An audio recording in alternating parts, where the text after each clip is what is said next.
അസ്സലാമു അലൈക്കും വറഹ്മത്തുള്ളാഹി വബറകാതുഹു.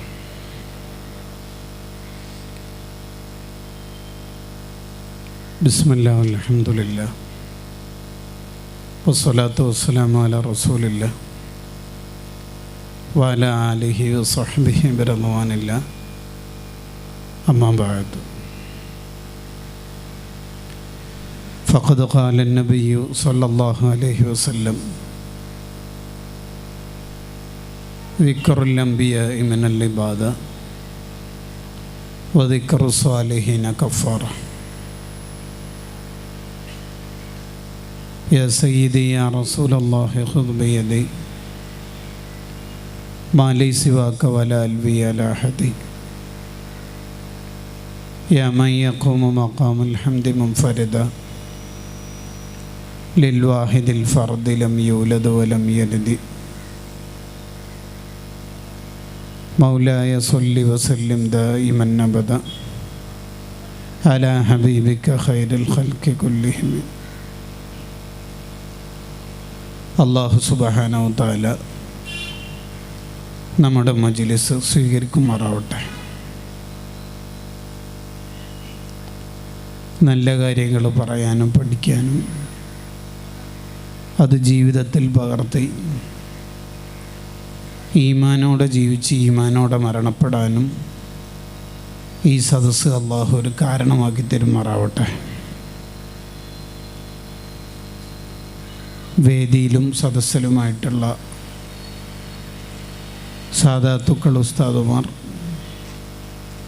ഇവിടെ ഒരുമിച്ച് കൂടിയിരിക്കുന്ന സംഘാടകർ, മോമിനീങ്ങൾ, മോമിനാത്തുകൾ, മഹാനായ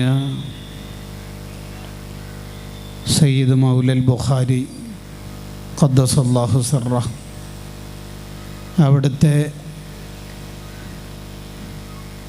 അനുസ്മരിക്കുന്ന പരിപാടിയിലാണ് നമ്മൾ ഒരുമിച്ച് കൂടിയിരിക്കുന്നത്.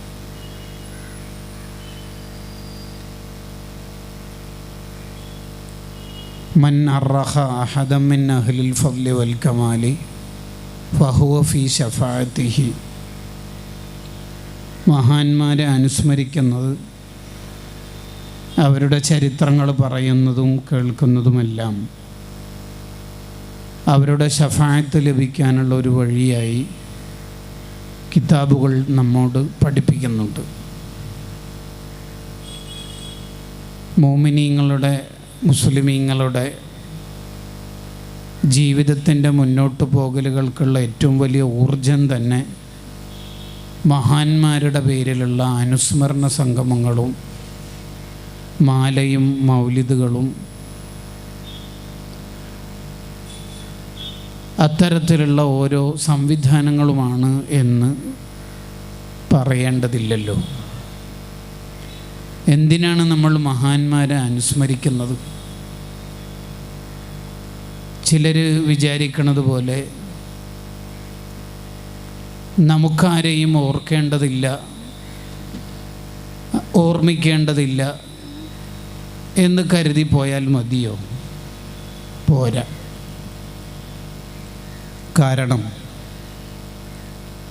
നമ്മുടെ ഹൃദയമാണ് ഏറ്റവും അധികം നമ്മൾ ശുദ്ധിയാക്കേണ്ടത്. ഹൃദയം ശുദ്ധിയാക്കാനുള്ള ഏറ്റവും നല്ല വഴി ഇന്നലകളിൽ ജീവിച്ചു പോയ പുണ്യവാളന്മാരെ വായിക്കലും കേൾക്കലുമാണ്.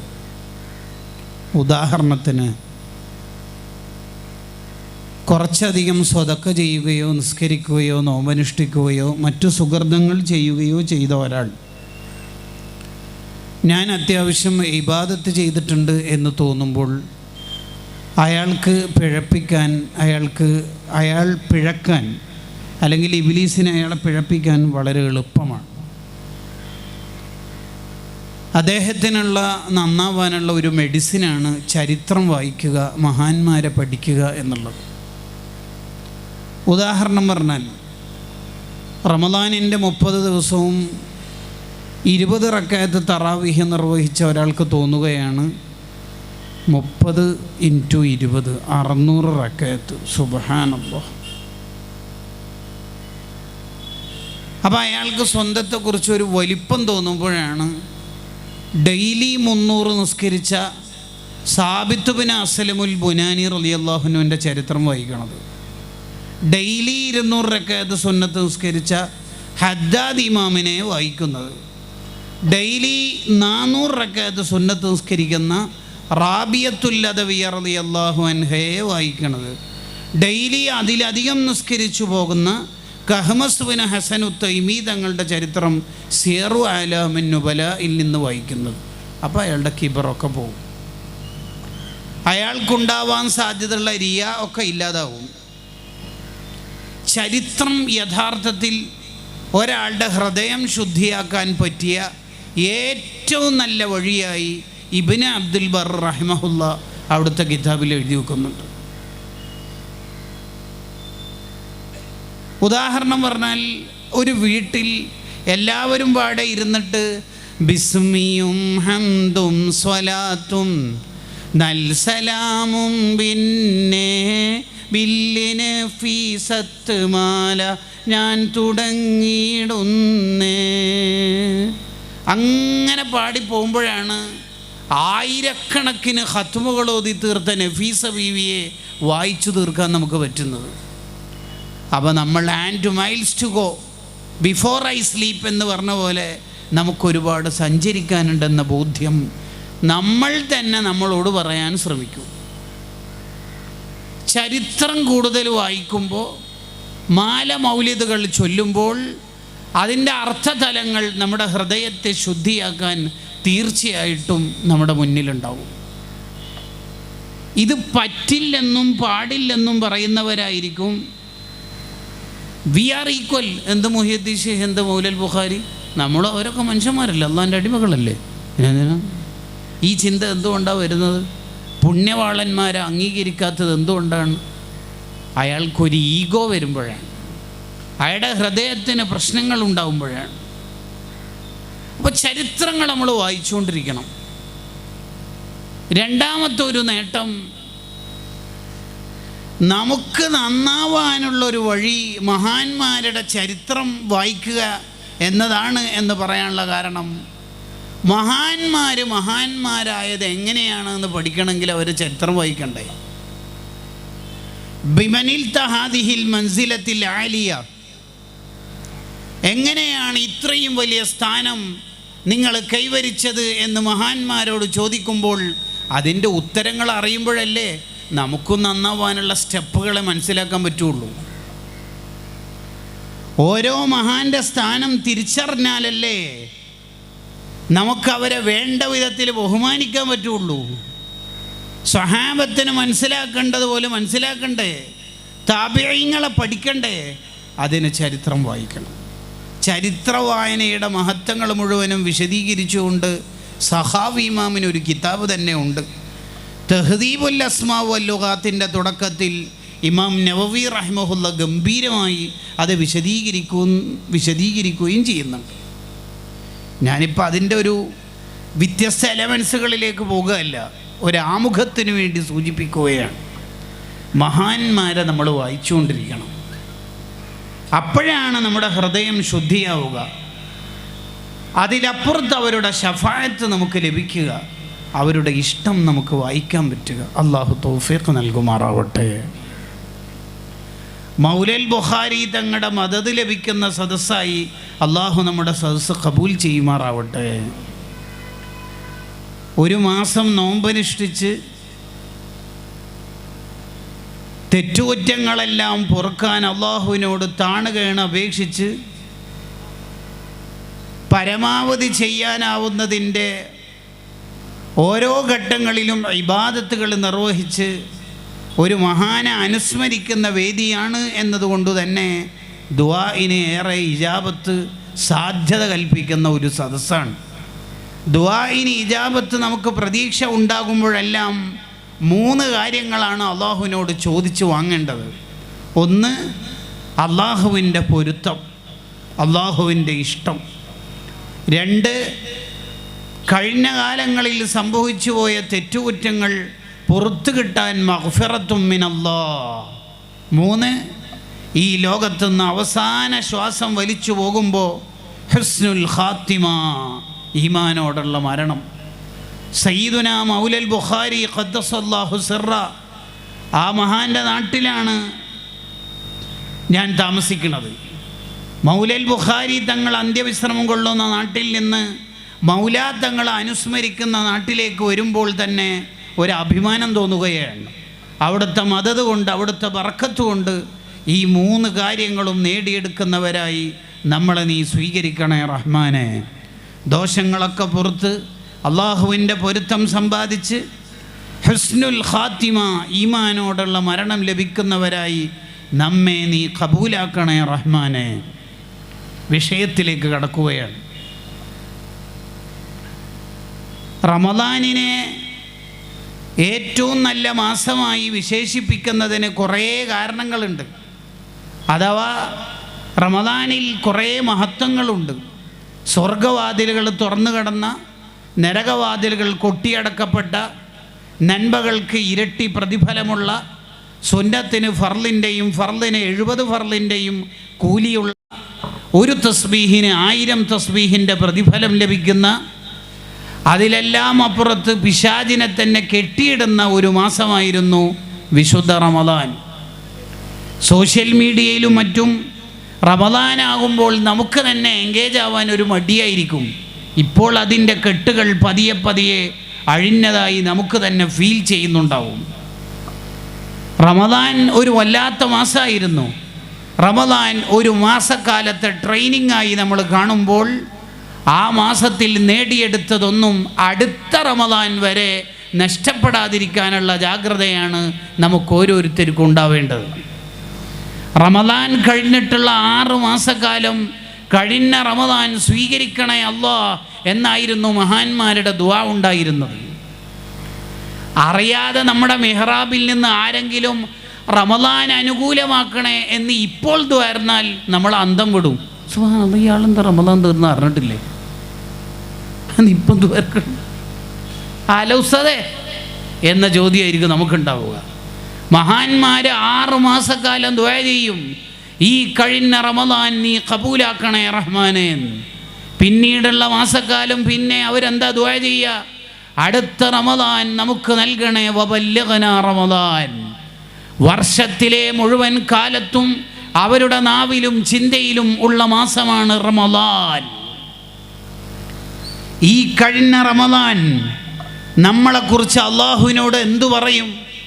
സ്വർഗത്തിൻ്റെ വാതിലിൽ കാത്തിരിക്കുമോ റയ്യാൻ എന്ന കവാടത്തിൽ? അല്ല, നമ്മളെക്കുറിച്ച് എന്തായിരിക്കും? അനുകൂലമായോ പ്രതികൂലമായോ വർത്തമാനം പറയുമോ? അതിനൊരു മാനദണ്ഡമുണ്ട്. എന്താണത്? അസ്സബാത്തു ബഅദ റമദാൻ. റമദാന് ശേഷമുള്ള ജീവിതം എങ്ങനെയാണോ അതനുസരിച്ചിട്ടായിരിക്കും ഒരാളുടെ റമദാൻ കബൂലായിട്ടുണ്ടോ ഇല്ലയോ എന്ന് മനസ്സിലാക്കാനുള്ള മാനദണ്ഡം. ലത്വായിഫുൽ മആരിഫിൽ ഇബ്നു റജബുൽ ഹംബലി തങ്ങൾ വിശദീകരിക്കുന്ന കാണാം. സവാബുൽ ഹസനത്തി അൽ ഹസനത്തു ബഅദഹാ. ഒരു നന്മ അള്ളാഹു സ്വീകരിച്ചിട്ടുണ്ടെങ്കിൽ അതേപോലുള്ള നന്മകൾ, സമാനമായ നന്മകൾ വീണ്ടും ചെയ്യാനുള്ള തൗഫീഖ് ലഭിക്കുന്നു എന്നുള്ളത് ആദ്യം ചെയ്ത നന്മ സ്വീകരിച്ചതിൻ്റെ അടയാളമാണ്. ഉദാഹരണം പറഞ്ഞാൽ, റമദാൻ കഴിഞ്ഞിട്ടുള്ള കാലം ഷവ്വാൽ, ഷവ്വാലിലെ 6 നോമ്പ് നോക്കാൻ ഒരാൾക്ക് മനസ്സിന് ഭയങ്കര താല്പര്യം. അതിൻ്റെ അർത്ഥം തന്നെ എന്താ? അയാളുടെ റമദാനിലെ നോമ്പ് സ്വീകരിച്ചിട്ടുണ്ട്. ഈ മസല കേട്ടാൽ നമ്മളെന്താ പറയുക? ഷവ്വാൽ തീരുന്നതിൻ്റെ ഉള്ളിൽ നോറ്റാൽ മതിയല്ലോ അല്ലേ? ഷവ്വാൽ തീരുന്നതിൻ്റെ ഉള്ളിൽ നോറ്റാൽ മതിയല്ലോ എന്ന്. അയാൾക്ക് ഖിയാമത്ത് വരെ ഷവ്വാൽ തീരുകയും ചെയ്യില്ല എന്ന് പറഞ്ഞാൽ നോക്കൂല എന്നർത്ഥം. അങ്ങനെ പോരാ. ബാക്കിയുള്ള നോമ്പ് പോലെ അല്ല ഷവ്വാൽ നോമ്പ് എന്ന് പറഞ്ഞാൽ. ഷവ്വാലിൽ 6 നോമ്പ് റമദാനിൻ്റെ കൂടെ അനുഷ്ഠിച്ചാൽ 1 വർഷം നോമ്പെടുത്ത കൂലിയാണ്, 1 വർഷം നോമ്പെടുത്ത പ്രതിഫലം.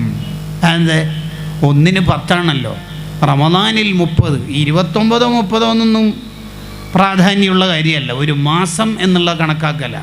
29 എന്നതുകൊണ്ടായിരിക്കും ടെൻഷൻ ആവേണ്ടതൊന്നുമില്ല. അത് അള്ളാഹുവിൻ്റെ ഖളാ ആണ്. മുത്തുനബി സല്ലല്ലാഹു അലൈഹി വസല്ലം തങ്ങൾക്ക് ജീവിതത്തിൽ 9 റമദാനാണ് ഉണ്ടായിരുന്നത്, അതിൽ 7 29. അപ്പം പിന്നെ നമുക്ക് കൂടുതൽ ടെൻഷൻ ആവാതിരിക്കാനാ അള്ളാഹുവിൻ്റെ സംവിധാനം തന്നെ അങ്ങനെ ഒരു സിസ്റ്റമായിട്ട് വെച്ചേക്കണത്. ഏതായാലും ആവട്ടെ,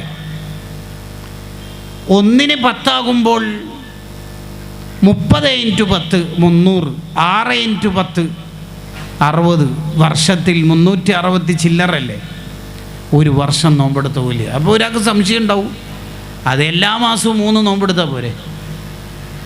3 നോമ്പെടുക്കുമ്പോൾ 30 എല്ലാ മാസവും 30 ആകുമ്പോൾ വർഷം മുഴുവൻ.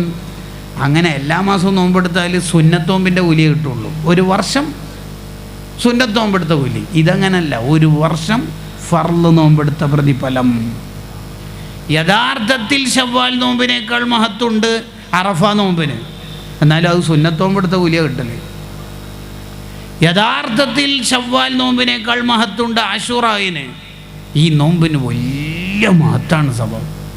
ആ ഒറ്റ ഇബാറത്ത് മാത്രം മതി നമുക്ക്. സവാബുൽ ഹസനത്തി അൽ ഹസനത്തു ബഅദഹാ. ഒരു നന്മ സ്വീകരിച്ചതിൻ്റെ അടയാളം അതേപോലുള്ള നന്മ പിന്നീട് ചെയ്യാനുള്ള തൗഫീഖ് ഉണ്ടാകും. റമളാനിൽ ഖത്മ് ഓതി തീർക്കുന്ന ആൾ ഒരിക്കലും സൂറത്തുൻ നാസ് ഓതി കഴിഞ്ഞിട്ട് നിർത്താൻ പാടില്ല. പിന്നെന്താ ചെയ്യേണ്ടത്? 1000ത്തിൽ തന്നെ ഫാത്തിഹയും ബഖറൻ്റെ 5 ആയത്തും ഓതൽ സുന്നത്താ. അതെന്തിന്? അടുത്ത ഖത്മ് തുടങ്ങണം, ഞാനിതുകൊണ്ട് നിർത്തുന്നില്ല. നിങ്ങൾ കാണുന്നില്ലേ, നോമ്പെടുത്ത ഒരാൾ മഗ്‌രിബിന് ഈത്തപ്പഴം തിന്നിട്ട് അല്ലാഹുമ്മ ലക സുംതു അലാ റിസ്കിക അഫ്തർതു എന്ന് ചൊല്ലിക്കഴിഞ്ഞാൽ അയാൾക്ക് സുന്നത്തുള്ള പലരും ശ്രദ്ധിക്കാതെ പോകുന്ന ഒരു സുന്നത്തുണ്ട്. അതെന്ത്? നാളത്തെ നോമ്പിന് നവൈതു സൗമ ഗദിൻ അദാഇ ഫർള് റമളാൻ ഹാദിഹി സനത്തില്ലാഹി തആല. അങ്ങനെ ആ സമയത്ത് നിയ്യത്ത് വെക്കൽ സുന്നത്തുണ്ട്. അതെന്ത്? ഞാനിതുകൊണ്ടൊന്നും നിർത്തുന്നില്ല റബ്ബേ, ഈസ് ഗോയിങ് ഓൺ, ഇത് തുടരുകയാണ്. I am ready here. എനിക്ക് ഇബാദത്തും അടുത്തിട്ടൊന്നുമില്ല കേട്ടോ. ഒരു സന്നദ്ധത അറിയിക്കൽ കൂടിയാണ്. അപ്പോൾ റമദാൻ തീർന്നല്ലോ എന്ന് വിചാരിക്കലല്ലോ ഒരു വിശ്വാസിയെ സംബന്ധിച്ചിടത്തോളം വേണ്ടത്. റമദാനിലുള്ള ജീവിതം ഒരു വർഷം വേണ്ട, അടുത്ത റമദാൻ വരെ പിടിച്ചു നിന്നാൽ ബാക്കി അടുത്ത റമദാനിൽ അള്ളാഹുവിൻ്റെ പ്രത്യേക സംരക്ഷണം കൊണ്ട് പിശാചിനെ കെട്ടിയിട്ട് നന്മകൾ ചെയ്യാനുള്ള തൗഫീക്കുകൾ കൂടുതൽ കൂടുതൽ ലഭിക്കും. നമ്മൾ ആകെ ചെയ്യേണ്ടത് അടുത്ത റമദാൻ വരെ എങ്ങനെയെങ്കിലും പിടിച്ചു നിൽക്കണം. സുന്നത്ത് നിസ്കാരത്തിനുണ്ടായ താല്പര്യം നിലനിർത്തണം. ജമാഅത്ത് നിസ്കാരത്തിൽ കാണിച്ച ജാഗ്രത നിലനിർത്തി പോരണം. ഏതെല്ലാം നന്മകൾ നമ്മുടെ ജീവിതത്തിൽ കൂടുതൽ ശ്രദ്ധയോടെ റമദാനിൽ നിർവഹിച്ചിട്ടുണ്ടോ അത് കൊഴിഞ്ഞു പോകുന്ന ആദ്യത്തെ ആഴ്ചയാണ് ഈ ആഴ്ച. ഈ ആഴ്ച പിടിച്ചാൽ മിക്കവാറും നമ്മുടെ അണ്ടർ കൺട്രോൾഡാവും. ഈ ആഴ്ച വീണുപോയാൽ പിന്നെ നമുക്ക് കുറച്ച് കഷ്ടമായിരിക്കും. ഇനി ഒരു റമദാൻ നമുക്കുണ്ടാകുമോ എന്ന് നമുക്കറിയില്ല. ഇന്നത്തെ ഈ ആത്മീയ സദസ്സിൻ്റെ സമയം കറക്റ്റാണ് എന്ന് പറയാനും കൂടിയാണ് ഞാനിങ്ങനെ വിഷയത്തിലേക്ക്, തൗത്തിയത്തിലേക്ക് അഥവാ ഒരാമുഖത്തിലേക്ക് നിങ്ങളുടെ ശ്രദ്ധ കൊണ്ടുവരുന്നത്. അള്ളാഹു നമ്മളെ സ്വീകരിക്കുമാറാവട്ടെ. റമദാനിൻ്റെ ഏറ്റവും വലിയ പ്രത്യേകതകളിലൊന്ന് പിശാചിനെ കെട്ടിയിടല. പിശാചാണ് മനുഷ്യനെ ചതിക്കുന്ന ഏറ്റവും വലിയ ശത്രുക്കളിൽ ഒരാൾ. ഇന്ന ശൈത്വാന ലിൽ ഇൻസാനി അദുവ്വുൻ മുബീൻ. പിശാച് വ്യക്തമായ ശത്രുവാണെന്നാണ് ഖുർആൻ പറയണത്. വ്യക്തമായ ശത്രു എന്ന് പറഞ്ഞാൽ എന്താ അർത്ഥം? എടാ, ഇത്ര വ്യക്തമായിട്ട് നിന്നോട് മലയാളത്തിൽ പറഞ്ഞിട്ട് എനിക്ക് മനസ്സിലായില്ല. അപ്പോൾ ആ വ്യക്തതക്കൊരു വ്യക്തത ഉണ്ട്, അതുകൊണ്ടാണ് വ്യക്തമായി എന്ന് പറയണത്. ഇത്രയും വ്യക്തമായിട്ട് ചന്ദ്രനെ കണ്ടിട്ട് ഈ കാണുന്നില്ല എന്ന് പറയണത്. ഈ വ്യക്തമായി എന്ന് പറഞ്ഞാൽ അത്രയും ക്ലാരിറ്റി ഉണ്ട് എന്നല്ലേ അർത്ഥം. പിശാചിനെ വ്യക്തമായ ശത്രു എന്ന് പറയുന്നതിൻ്റെ താല്പര്യം എന്താ? അതിൻ്റെ താല്പര്യം തഫ്സീറിൻ്റെ ഗ്രന്ഥങ്ങളിൽ കാണാം. പിശാചിന് നമ്മളെ കൊണ്ട് തെറ്റ് ചെയ്യിപ്പിക്കുന്നതിന് വേറെ ഒരു കാര്യലാഭവും ഇല്ല. പിന്നെ അയാൾക്കാകെ നമ്മളെ തെറ്റ് ചെയ്യിപ്പിക്കുന്നതിൻ്റെ താല്പര്യം ശത്രുത മാത്രം, വേറെ ഒന്നുമല്ല. ഉദാഹരണത്തിന് ഓട്ടോ സ്റ്റാൻഡിൽ പുതിയൊരു ഓട്ടോ ഡ്രൈവർ വന്നാൽ നിലവിൽ ഓട്ടോ പാർക്ക് ചെയ്ത എല്ലാവർക്കും അയാളോട് ചെറിയ ഹസദ് വരാൻ സാധ്യതയുണ്ട്. അല്ലെങ്കിൽ നമുക്ക് തന്നെ ട്രിപ്പില്ല, ഓരോരുത്തരും പുതിയ വന്നിട്ട്. അതെന്തുകൊണ്ട്? ഇവർക്ക് കിട്ടുന്ന ലാഭത്തുനിന്ന് കുറയുമോ, ട്രിപ്പ് കുറയുമോ എന്നുള്ള ആശങ്ക. ബേക്കറി ഓൾറെഡി 2 ഉണ്ട്. ഈ ടൗണിൽ പുതിയൊരു ബേക്കറി ഷോപ്പ് തുടങ്ങിയാൽ അതെന്തിനാ? നേരത്തെ പറഞ്ഞതിൻ്റെ ബേക്കറി എലമെൻറ്റ്, നേരത്തെ ഓട്ടോ എലമെൻ്റ് ആയിരുന്നു, ഇപ്പോൾ ബേക്കറി എലമെൻറ്റ് അല്ലേ? അത് ഏത് ഷോപ്പും അങ്ങനെ തന്നെ അല്ലേ? അതെ അല്ലേ? അതെ. അപ്പോൾ ആ ശത്രുതയുടെ അസൂയയുടെ കാരണം നമുക്ക് കിട്ടുന്ന ലാഭവിഹിതം കുറയുമോ എന്നുള്ള ആശങ്കയല്ലേ?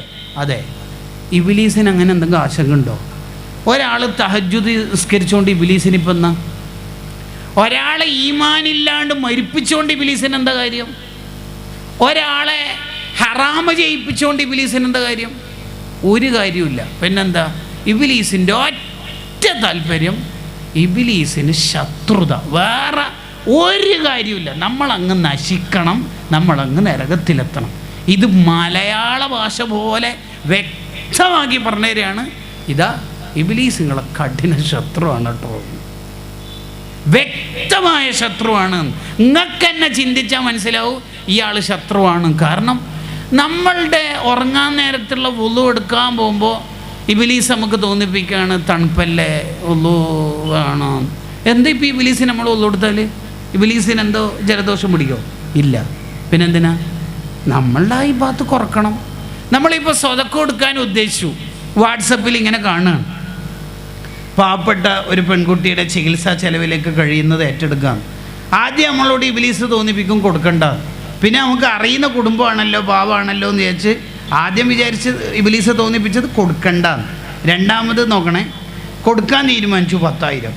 ഇനി ഇബ്ലീസിന് കുടുങ്ങിയല്ലോ, ഇബ്ലീസ് ഇനി എന്താ ചെയ്യൽ?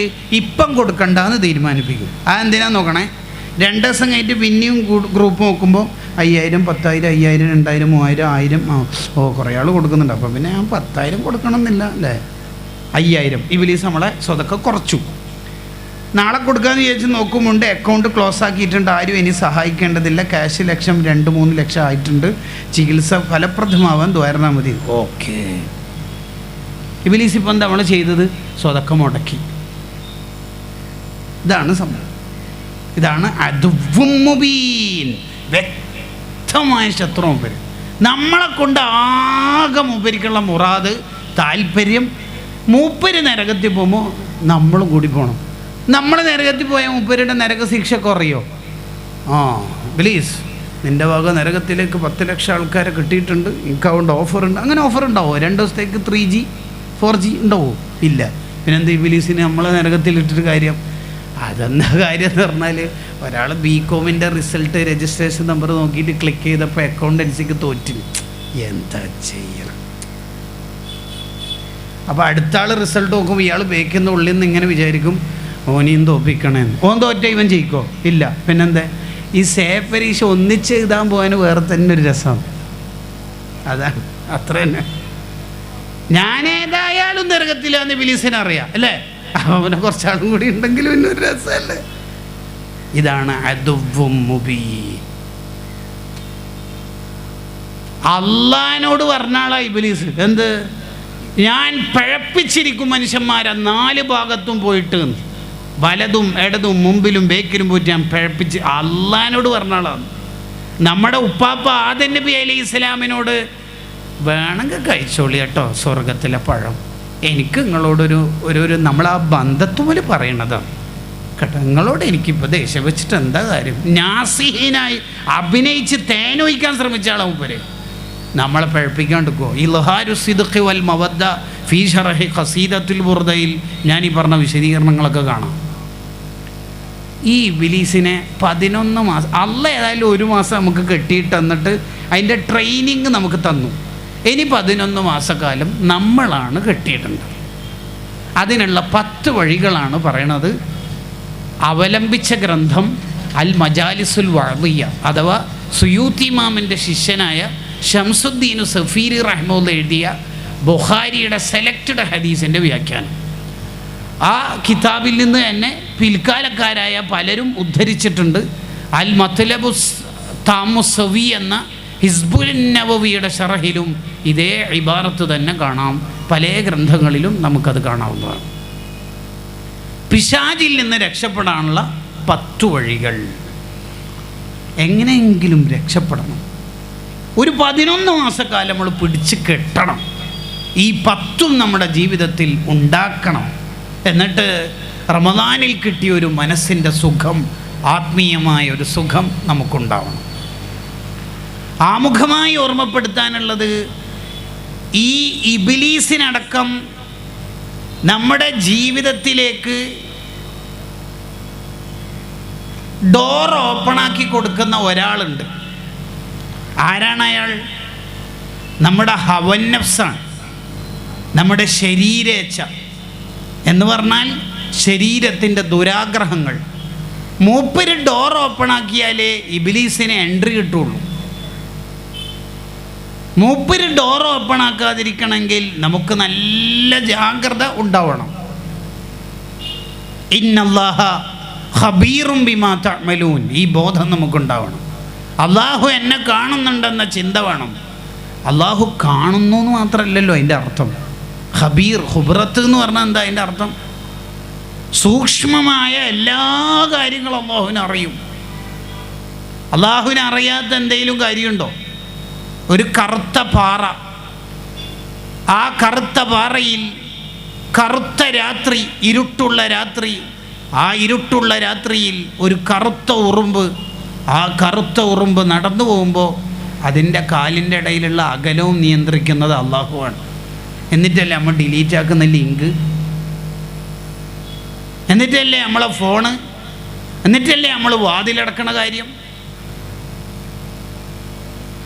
മഹാനായ സൈനുദ്ദീൻ മഖ്ദൂം റഹിമഹുല്ല, വലിയ മഖ്ദൂം തങ്ങൾ, അവിടുത്തെ ശർഹു മുഖ്തസരി ശുഅബുൽ ഈമാനിൽ ഇത് വിശദീകരിക്കുന്നത് എങ്ങനെയാണെന്നറിയോ?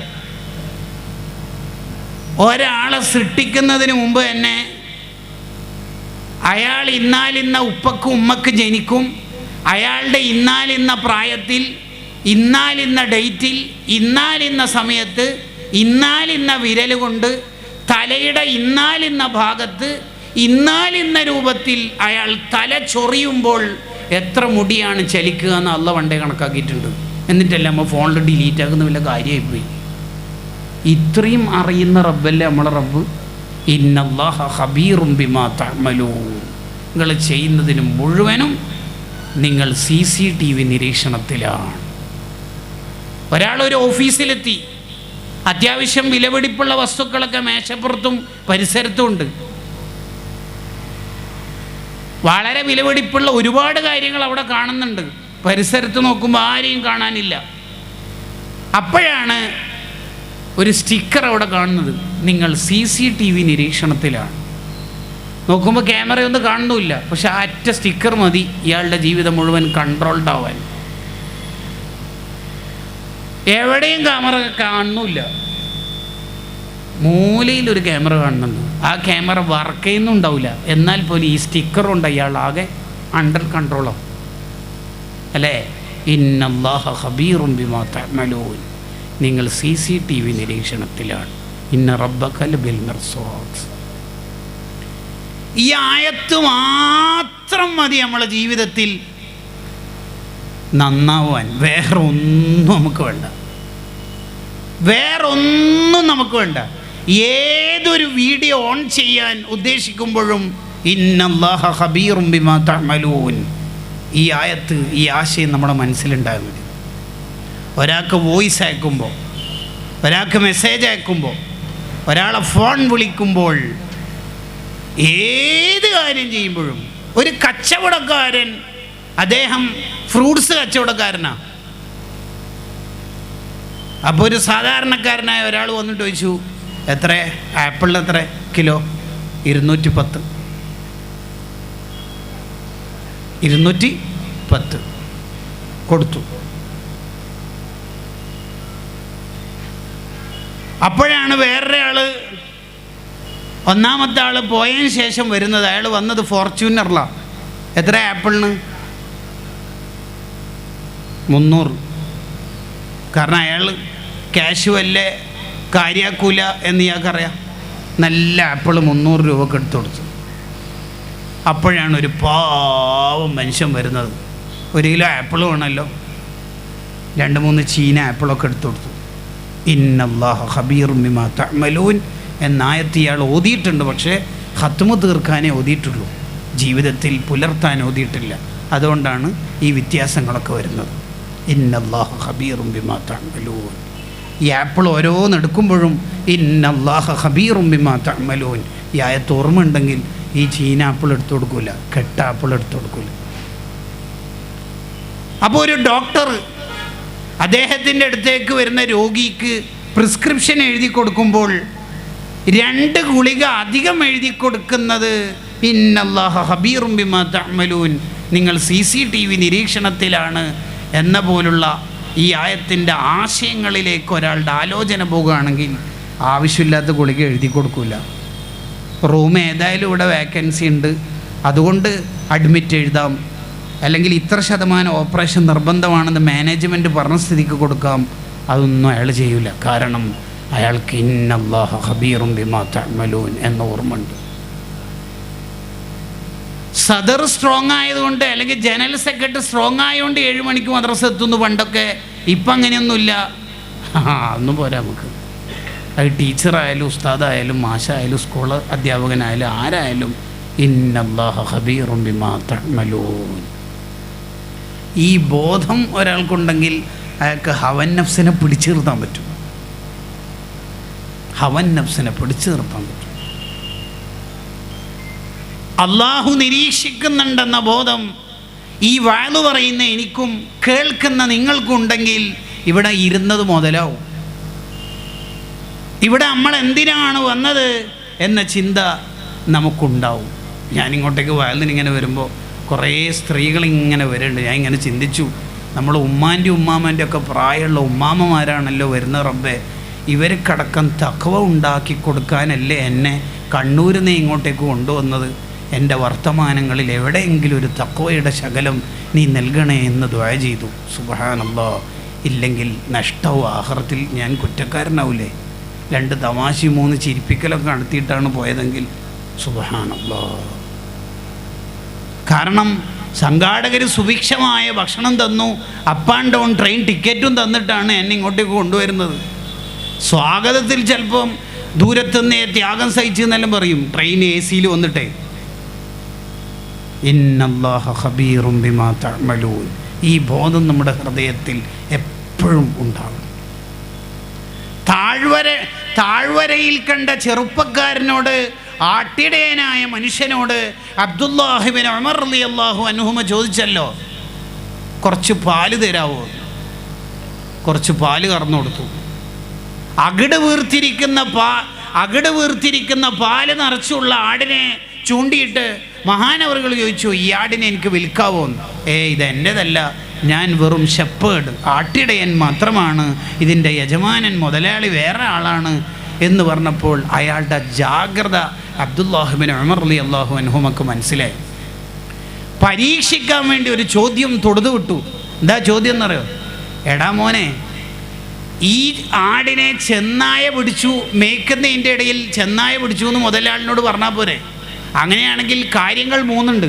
ഒന്ന്, ഈ ആടിനെ എനിക്ക് ചുളിവിൽ വിൽക്കാം, അപ്പോൾ എനിക്ക് ആടുമായി പാലുമായി. നിനക്ക് ക്യാഷ് ഞാൻ എത്രയാണെന്ന് വെച്ചാൽ തരാം, അപ്പോൾ നിനക്ക് ക്യാഷുമായി.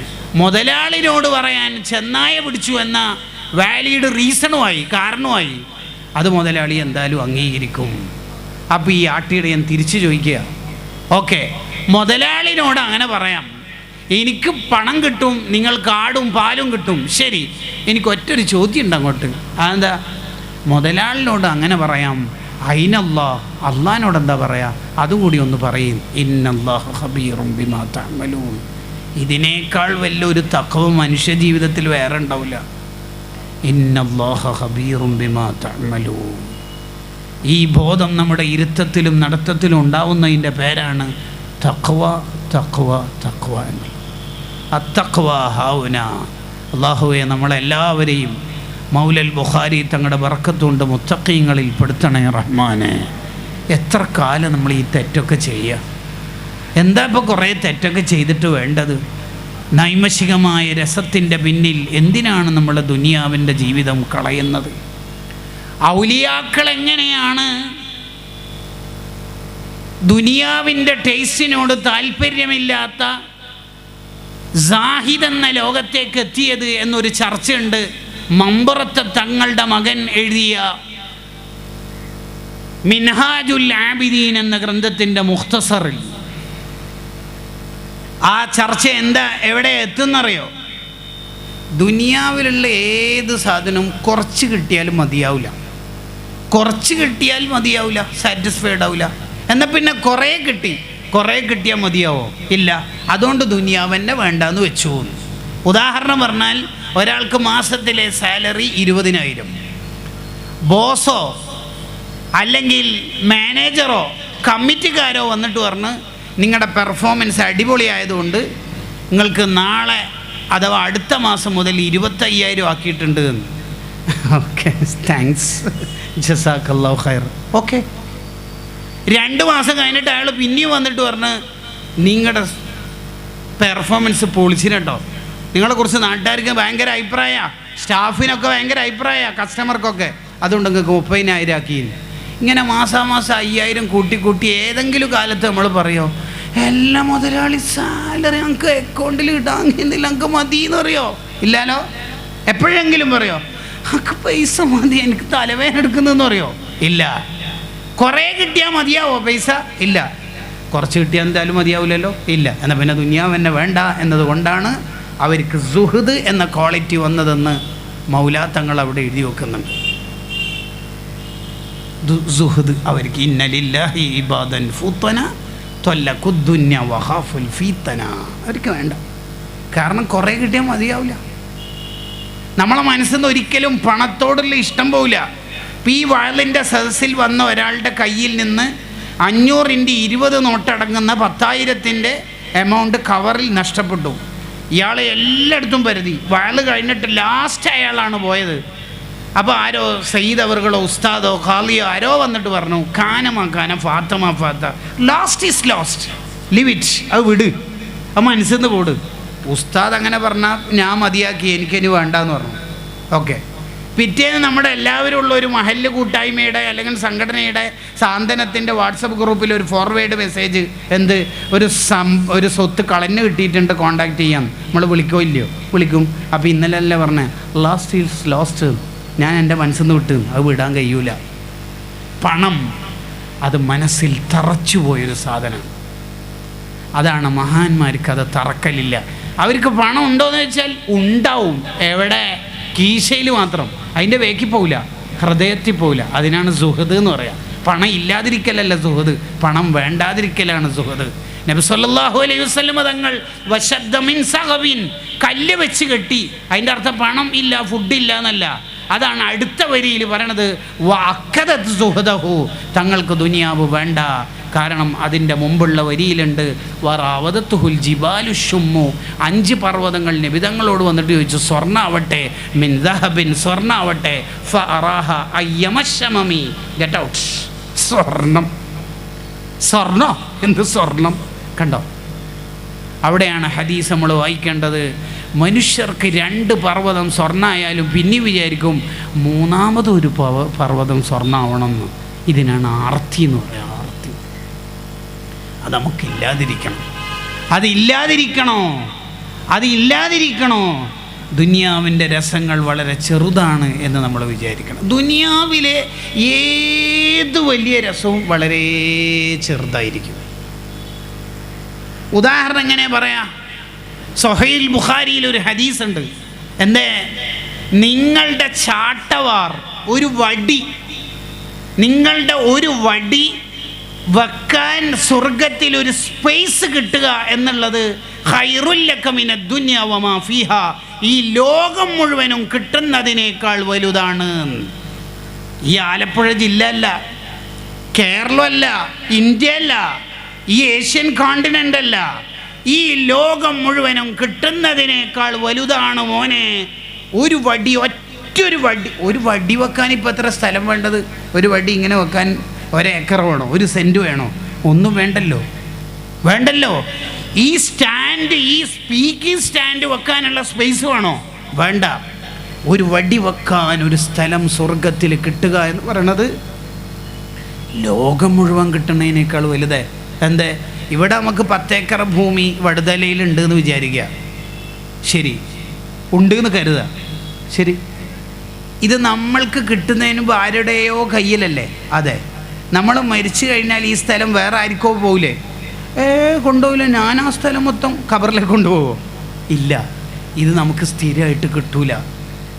സ്വർഗത്തിലെ ഒരു വടി, ഒരു കാല് വെക്കാനുള്ള സ്ഥലം കിട്ടുക എന്ന് പറയുന്നത് ലോകം മുഴുവൻ കിട്ടുന്നതിനേക്കാൾ വലുതാണെന്ന് മുഹമ്മദുർ റസൂലുള്ളാഹി സ്വല്ലല്ലാഹു അലൈഹി വസല്ലം.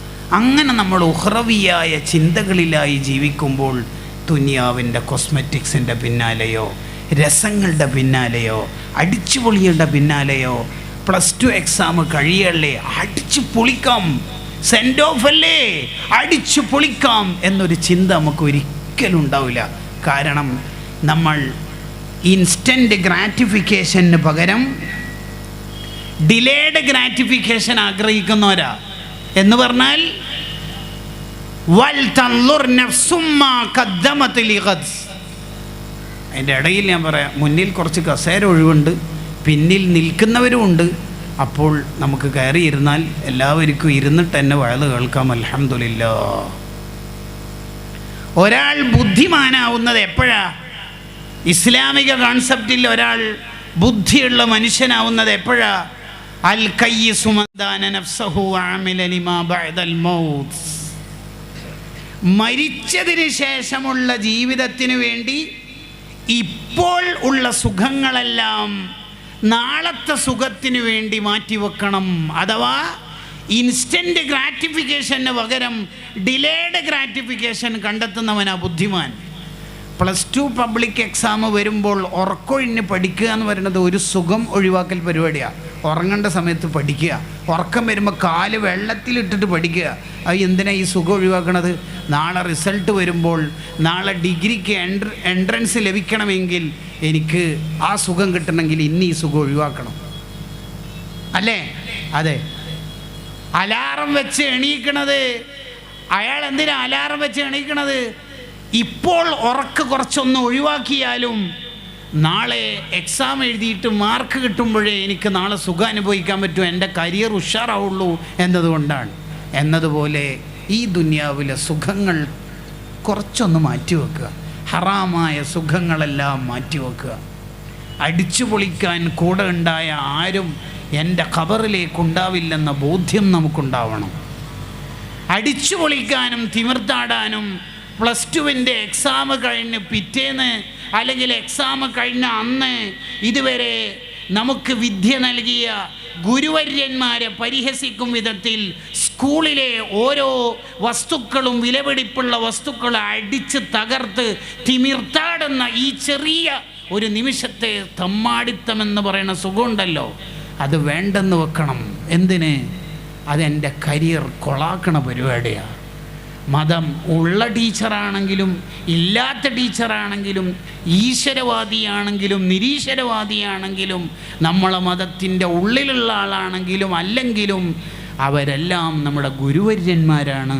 അവരുടെ കണ്ണിൽ നിന്ന് നമുക്കെതിരെ ഒരു തുള്ളി വീണാൽ പിന്നെ എൻ്റെ കരിയർ പൊട്ടിച്ചാമ്പലായി പോകും എന്ന ബോധം നമുക്കുണ്ടാവണം. ആ ചിന്ത നമുക്കുണ്ടാവണം. ഈ അടിച്ചുപൊളി അല്ലല്ലോ ജീവിതം എന്ന് പറയണത്, മറിച്ച് സെൽഫ് കൺട്രോൾ നമുക്കുണ്ടാവണം. എനിക്ക് നിയന്ത്രിക്കാൻ പറ്റിയില്ലെങ്കിൽ എന്ന ചിന്ത നമുക്കുണ്ടാവണം. പക്ഷെ അത് ചെയ്തു പോകുന്നു, എന്ത് ചെയ്തു പോകുന്നു, നമുക്ക് നിയന്ത്രിക്കാൻ പറ്റണമല്ലോ. അള്ളാഹു നമുക്കൊക്കെ തഖ്വ വർദ്ധിപ്പിച്ചു വരുമാറാവട്ടെ. അങ്ങനെ നമുക്ക് ഇബ്ലീസിൽ നിന്ന് രക്ഷപ്പെടാൻ മഹാന്മാർ എഴുതി വെക്കുന്ന കാര്യങ്ങളാണ് ഇവിടെ വായിക്കുന്നത്. വായിച്ചു പോകാനേ ഉള്ളൂ, എല്ലാവർക്കും സിമ്പിളായി മനസ്സിലാവുന്ന കാര്യങ്ങൾ.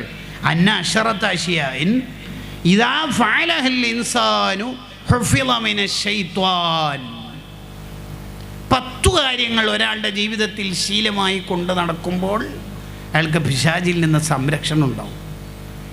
ഈ 10 നമ്മുടെ ജീവിതത്തിൽ കൊണ്ടുവരണം. 1, അൽ ഇസ്തിആദത്തു. എപ്പോഴും നമ്മൾ അഊദു ചൊല്ലൽ ശീലമാക്കണം. ഇസ്തിആദത്ത് എന്ന പദത്തിനെ കുറിച്ച് ഗ്രന്ഥങ്ങൾ ചർച്ച ചെയ്യുമ്പോൾ അതിൽ വരുന്ന ഒരു ചർച്ച എന്താണെന്നറിയോ? ശരിക്കും ഈ പദം ഉടലെടുക്കുന്നത് ഒട്ടിച്ചേർന്ന് നിൽക്കുക എന്ന അർത്ഥം വരുന്ന ആശയത്തിൽ നിന്നും പദത്തിൽ നിന്നുമാണ്. എങ്ങനെ? അറബികൾ പൊതുവെ ഏറ്റവും ടേസ്റ്റുള്ള മാംസത്തെ പരിചയപ്പെടുത്തൽ എല്ലിനോട് ഒട്ടിച്ചേർന്ന് നിന്ന മാംസത്തെയാണ്. ചിക്കനോ മട്ടനോ ഏതെങ്കിലും ഒരു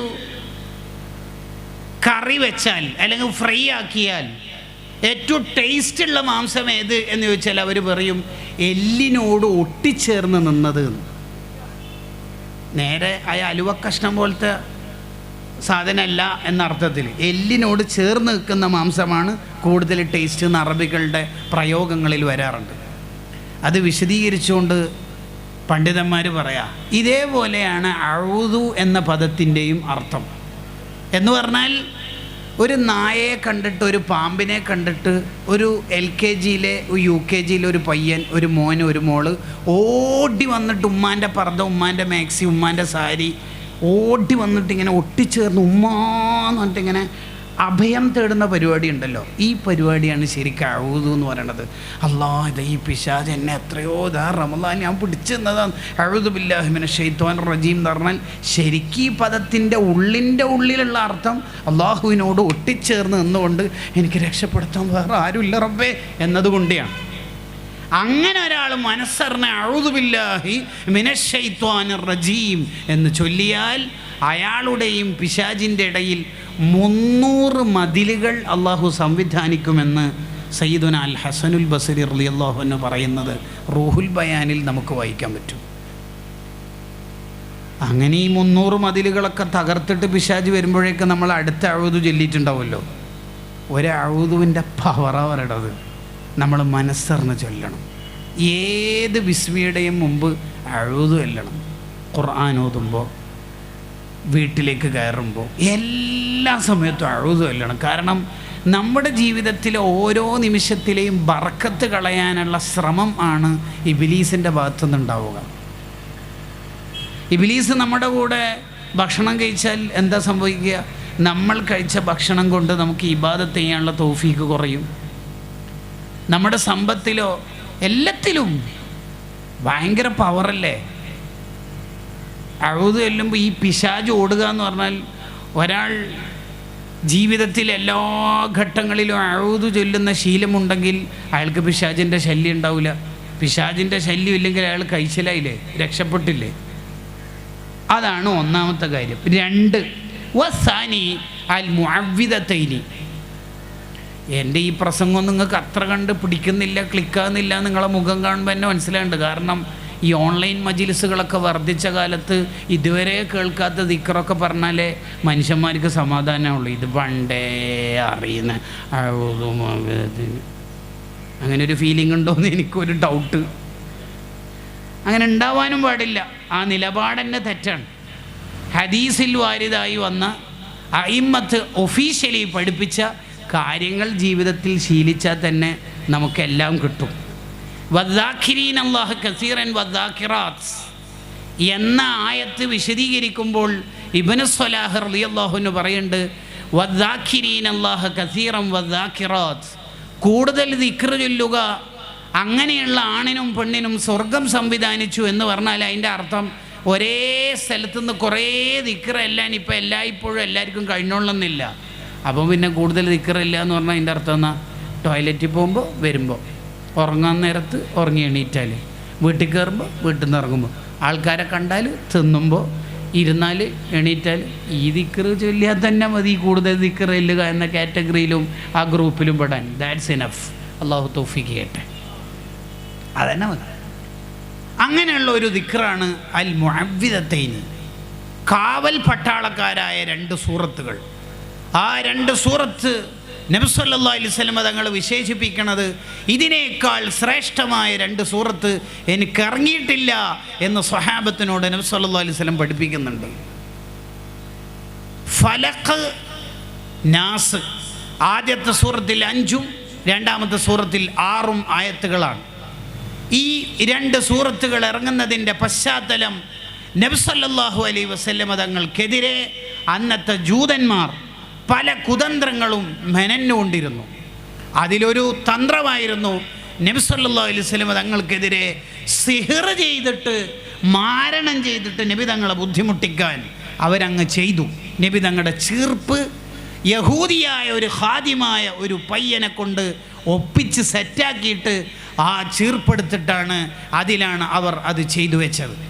പക്ഷേ നുബുവത്തിൻ്റെ ഹൃദയത്തിനോ നാവിനോ ഒരു പ്രശ്നവും വന്നിട്ടില്ല. തങ്ങളുടെ ശരീരത്തിൽ ചെറിയൊരു ക്ഷീണമൊക്കെ വന്നു. നബിമാർക്ക് ഒരിക്കൽ പോലും നാവിന് പ്രയാസമോ അഥവാ ഒരാൾക്ക് നബിതങ്ങൾ പറയാൻ ഉദ്ദേശിച്ച ഒരു കാര്യം തെറ്റിപ്പോകുന്ന ഒരവസ്ഥയൊന്നും ഒരു നബിക്കും ഉണ്ടാവില്ല. നബിമാർക്കൊരിക്കലും ആൾക്കാർക്ക് വെറുക്കുന്ന അഥവാ ജനങ്ങൾക്കിടയിൽ വെറുക്കപ്പെടുന്ന രോഗം നബിമാർക്കൊരിക്കലും ഉണ്ടാവില്ല. വമാ ജാഅൻ അയ്യൂബ മിനൽ ഖിസ്സത്തിൽ മുനഫറ, അയ്യൂബ് നബിയെക്കുറിച്ച് കുറേ കഥയിലും കഥാബുക്കിലും കഥാപ്രസംഗങ്ങളിലൊക്കെ വരുന്ന വെറുക്കപ്പെട്ട രോഗങ്ങളുടെ കഥകളെല്ലാം ഫബാത്തിലുൻ മർദൂദ്, ശുദ്ധ അസംബന്ധമാണ്, പ്രാമാണികമായി തെളിയിക്കപ്പെട്ടത് അല്ലേ അല്ല എന്ന് തുഹ്ഫത്തുൽ മുരീദ് എന്ന ജൗഹറത്തു തൗഹീദിൻ്റെ വ്യാഖ്യാനത്തിൽ നമുക്ക് വായിക്കാം. നബിമാർക്ക് അങ്ങനെ വെറുക്കപ്പെട്ട ഒരു രോഗവും ഉണ്ടാവില്ല. നബി സല്ലല്ലാഹു അലൈഹി വസല്ലം തങ്ങളെ തളർത്താൻ വേണ്ടി അവരങ്ങനെ മാരണം ചെയ്തു. ലബീദിൻ്റെ മകളെ കൊണ്ട് പെൺമക്കളെ ചെയ്യിപ്പിച്ചതാണ് മിൻ ശർരി നഫാസാത്ത്, കുടുക്കുകളിടുന്ന കെട്ടുകൾ കെട്ടുന്ന പെണ്ണുങ്ങൾ എന്ന ആയത്തിൻ്റെ താല്പര്യമെന്ന് തഫ്സീറുകളിൽ നിന്ന് നമുക്ക് മനസ്സിലാക്കാം. നബി സല്ലല്ലാഹു അലൈഹി വസല്ലം തങ്ങൾക്ക് ക്ഷീണം വന്ന് കുറഞ്ഞ കാലം ആയപ്പോൾ 2 മലക്കുകൾ നബി സല്ലല്ലാഹു അലൈഹി വസല്ലമയുടെ സ്വപ്നത്തിൽ വന്നു. ഒരാൾ തങ്ങളുടെ കാലിൻ്റെയും മറ്റൊരാൾ തങ്ങളുടെ ഷറഫാക്കപ്പെട്ട ആ തലയുടെയും അടുത്ത് നിന്നും അവർ തമ്മിൽ സംസാരിക്കുകയാണ്. എന്താ സംസാരം? എന്താണ് മുത്തനബി സല്ലല്ലാഹു അലൈഹി വസല്ലം തങ്ങൾക്ക് പറ്റിയത്? ആരാണതിൻ്റെ പിന്നിൽ? എവിടെയാണ് ചെയ്തത്? ഏത് കിണറിലാണ്? അതിൻ്റെ പരിഹാരം എന്താണ്? അങ്ങനെയാണ് ഈ 2 സൂറത്തുകൾ ഇറങ്ങുന്നത്. ലാ തുൻകിരിൽ വഹ്യ മിൻ റുയാഹു ഇന്ന ലഹു ഖൽബൻ ഇദാ നാമത്തിൽ ഐനാനി ലം യനമി. നബിമാർ കാണുന്ന സ്വപ്നങ്ങൾ ഒരിക്കലും പൊയ്ക്കിനാവുകളല്ല, എന്തോ ഒരു തോന്നിച്ചകളല്ല, അത് വഹയിൻ്റെ ഒരു ഭാഗമാണ്. അതുകൊണ്ടാണ് നബിമാർ ഉറങ്ങിയാൽ അവരുടെ വുളു മുറിയാത്തത്. കാരണം ലാ തുൻകിരിൽ വഹ്യ മിൻ റുയാഹു ഇന്ന ലഹു ഖൽബൻ ഇദാ നാമത്തിൽ ഐനാനി ലം യനമി. അവരുടെ ഖൽബ് കണ്ണുറങ്ങിയാലും ഖൽബ് ഉറങ്ങൂല, ഉറപ്പല്ല. ആ 11 ആയത്തിറങ്ങിയപ്പോൾ 11 കെട്ടുകളെല്ലാം പൊളിഞ്ഞു പോയി. തങ്ങൾക്ക് നല്ല റാഹത്ത് തിരിച്ചു വന്നു, ആഫിയത്ത് വന്നു. ഈ 2 സൂറത്തുകൾ നമ്മുടെ ജീവിതത്തിൽ എപ്പോഴും കാവലാണ്. എല്ലാ രാത്രിയിലും ഉറങ്ങാൻ നേരത്ത് ഈ 2 സൂറത്ത് ഓതൽ സുന്നത്താണ്. ഇതിൻ്റെ പവർ നിങ്ങളൊന്ന് ആലോചിച്ച് നോക്കിയേ. ഈ 2 സൂറത്ത് ഓതിയാൽ കൈയുടെ ഉള്ളിൽ ഊതിയിട്ട് ശരീരത്തിൽ തടവൽ സുന്നത്താണ്. എന്തായിരിക്കും അതിൻ്റെ ഒരു യുക്തി, അതിൻ്റെ ഒരു ഫലം? ആലോചിച്ച് നോക്കിയേ.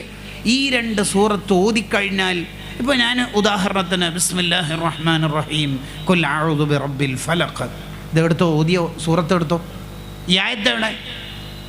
തീർന്നില്ലേ? തീർന്നു. ഈ 2 സൂറത്ത് ഒരാൾ ഓതിക്കഴിഞ്ഞാൽ ആ ഓതിയ നാവ് കൊണ്ട് ഊതിയ കാറ്റ്, ആ ഊതിയ കാറ്റ് തട്ടിയ കൈ, ആ കൈ കൊണ്ട് തടവിയ ശരീരം, ആ ശരീരത്തിന് ഷർറ് ബാധിക്കില്ലെങ്കിൽ ഈ സൂറത്തിൻ്റെ പവർ എത്ര! ഇത് മാത്രം മതി നമ്മുടെ ജീവിതത്തിൽ പിശാചിൻ്റെ ഷർറേൽക്കാതിരിക്കാൻ, സിഹർ ബാധിക്കാതിരിക്കാൻ, ഒരപകടത്തിലും നമ്മൾ പെടാതിരിക്കാൻ. വേറെ എവിടെയെങ്കിലും പോയി എന്തെങ്കിലും തേടി പുറപ്പെടുന്നതിന് പകരം ഇതുതന്നെ നമ്മുടെ ജീവിതത്തിൻ്റെ പാർട്ടാക്കി, ഭാഗമാക്കി മാറ്റണം. ഫർള് നിസ്കാര ശേഷം ഇത് ഓതൽ സുന്നത്തുണ്ട്. ഫലക്കും നാസും ഫർള് നിസ്കാര ശേഷം ഓതണം. എല്ലാ ഔറാദും കഴിഞ്ഞ് ഫലക്കും നാസ് ഓതി നമ്മളൊന്ന് ഇടനെഞ്ചിലേക്ക് ഊതിയിട്ട് എണീറ്റ് പോയാൽ അതുതന്നെ പോരെ നമുക്ക്. ഈ 2 സൂറത്തിൻ്റെ ആശയ ലോകത്തേക്ക് പോയാൽ നമ്മൾ അത്ഭുതപ്പെട്ടു പോകും. സൂറത്തുൽ ഫലഖിൽ എന്തിൽ നിന്ന് കാവലാണ് അള്ളാഹുവിനോട് ചോദിക്കുന്നത്? ഖുൽ അഊദു ബിറബ്ബിൽ ഫലഖ് മിൻ ശർരി മാ ഖലഖ്. ലോകത്ത് ഏതൊക്കെ ഷർറുണ്ടോ ആ മുഴുവൻ ഷർറിൽ നിന്നും നീ കാവൽ തരണേ റബ്ബേ. ഇനി എന്താ വേണ്ടത്? ഖുൽ അഊദു എന്ന് പറയുന്നതിൻ്റെ താല്പര്യം നമ്മൾ നേരത്തെ പറഞ്ഞില്ലേ? നീയല്ലാതെ ഈ ഷർറിൽ നിന്ന് രക്ഷപ്പെടുത്താൻ എനിക്ക് വേറെ ആരുമില്ല റബ്ബേ. ഞാനിതാ നിൻ്റെ അടുത്തേക്ക് ഓടി വന്ന് അഭയം പ്രാപിക്കുകയാണ്. ഒരു കുട്ടി പാമ്പിനെയോ നായയോ വല്ല ഹിംസ്ര ജന്തുക്കളെയോ കണ്ടാൽ ഓടി വന്നിട്ട് ഉമ്മൻ്റെ പർദ മാക്സി സാരി പറ്റിപ്പിടിച്ച് കെട്ടിപ്പിടിച്ച് ഉമ്മ എന്ന് വിളിക്കണ പോലെ ഖുൽ അഊദു ബിറബ്ബിൽ ഫലക്. ഈ പ്രതീതിയാണ് അഊദു എന്ന് പറയുന്ന വാക്കിൻ്റെ താല്പര്യം. മിൻ ശർരി മാ ഖലഖ്. ഈ മിൻ ശർരി മാ ഖലഖ് എന്ന ആയത്തിനെ വിശദീകരിക്കാൻ മാത്രം മുഫസ്സിരീങ്ങൾ എത്ര പേജുകളാണ് ചെലവഴിച്ചത്. നമുക്കറിയില്ല ഷർറാണോ അല്ലയോ. ഈ ബിസിനസ് തുടങ്ങൽ ഹൈറാണെന്നും ഈ ബിസിനസ് ക്ലിക്കാകുമെന്ന് സർവരും പറയുന്നു. എനിക്കറിയില്ല റബ്ബേ, ഞാൻ തുടങ്ങുകയാണ്. മിൻ ശർരി മാ ഖലഖ്. വല്ല ഷർറുണ്ടെങ്കിൽ ബ്ലോക്ക് ചെയ്തേക്കണമെന്ന്. എനിക്കൊരു പ്രപ്പോസൽ വന്നിട്ടുണ്ട്. പെണ്ണ് ഹാഫിളത്താണെന്ന് പറയുന്നു, പെണ്ണ് ദീൻ പഠിച്ചു എന്ന് പറയുന്നു. എനിക്കറിയില്ല അതിൻ്റെ ഉള്ളും പുറവും, എനിക്കറിയില്ല. ആ പെണ്ണിൻ്റെ ഉപ്പ നല്ലയാളാണ്, ഉമ്മ നല്ലയാളാണ്, ജ്യേഷ്ഠത്തി നല്ലയാളാണെന്ന് പറയുന്നു. എൻഗേജ്മെൻറ്റിലേക്ക് നീങ്ങുകയാണ്. മിൻ ശർരി മാ ഖലഖ്. ഇങ്ങനെ ഓതുന്ന ഒരു മനുഷ്യൻ എങ്ങനെയാണ് ഷർറിൽ പെടുക? ഖുർആൻ തന്നെ പറഞ്ഞില്ലേ, നിങ്ങൾക്ക് ചിലപ്പോൾ ഒരു വസ്തു ഹൈറാണെന്ന് തോന്നിയാൽ വഹുവ ശർറുൽ ലക്കും, നിങ്ങൾക്കത് ഷർറാവും. ആ ബിസിനസ്, ആ പ്രപ്പോസൽ, ആ അന്വേഷണം. ഇതാ വിസ എത്തുകയാണ്, ടിക്കറ്റ് എടുക്കാൻ പോവാണ്. എനിക്കറിയില്ല ഇത് ഷർറാണോ ഹൈറാണോ. മിൻ ശർരി മാ ഖലഖ്. ഈ കോഴ്സ്, ഈ ദർസ്, ഈ കോളേജ്, ഈ വീട് എനിക്കറിയില്ല റബ്ബേ. മിൻ ശർരി മാ ഖലഖ്. അങ്ങനെ ലോകത്ത് എന്തൊക്കെ ഷർറുണ്ടോ ആ ഷർറ് മുഴുവനും നീ ബ്ലോക്ക് ചെയ്യണേ റബ്ബേ. ഖുൽ അഊദു ബിറബ്ബിൽ ഫലഖ് മിൻ ശർരി മാ ഖലഖ്. യഥാർത്ഥത്തിൽ സൂറത്തുൽ ഫലഖിൽ അള്ളാഹുവിൻ്റെ ഒരു വിശേഷണം പറഞ്ഞിട്ട് 3 കാര്യങ്ങളിൽ നിന്ന് കാവൽ ചോദിക്കുക. അതിൻ്റെ വിശദാംശങ്ങളിലേക്ക് പോകാൻ നേരമില്ലാത്തതുകൊണ്ട് ചുരുക്കി പറയാം. എങ്ങനെ? അള്ളാഹുവിൻ്റെ ഒരു വിശേഷണം പറഞ്ഞിട്ട് 3 കാര്യങ്ങളിൽ നിന്ന് കാവൽ ചോദിക്കുന്ന പരിപാടിയാണ് സൂറത്തുൽ ഫലഖിലുള്ളത്.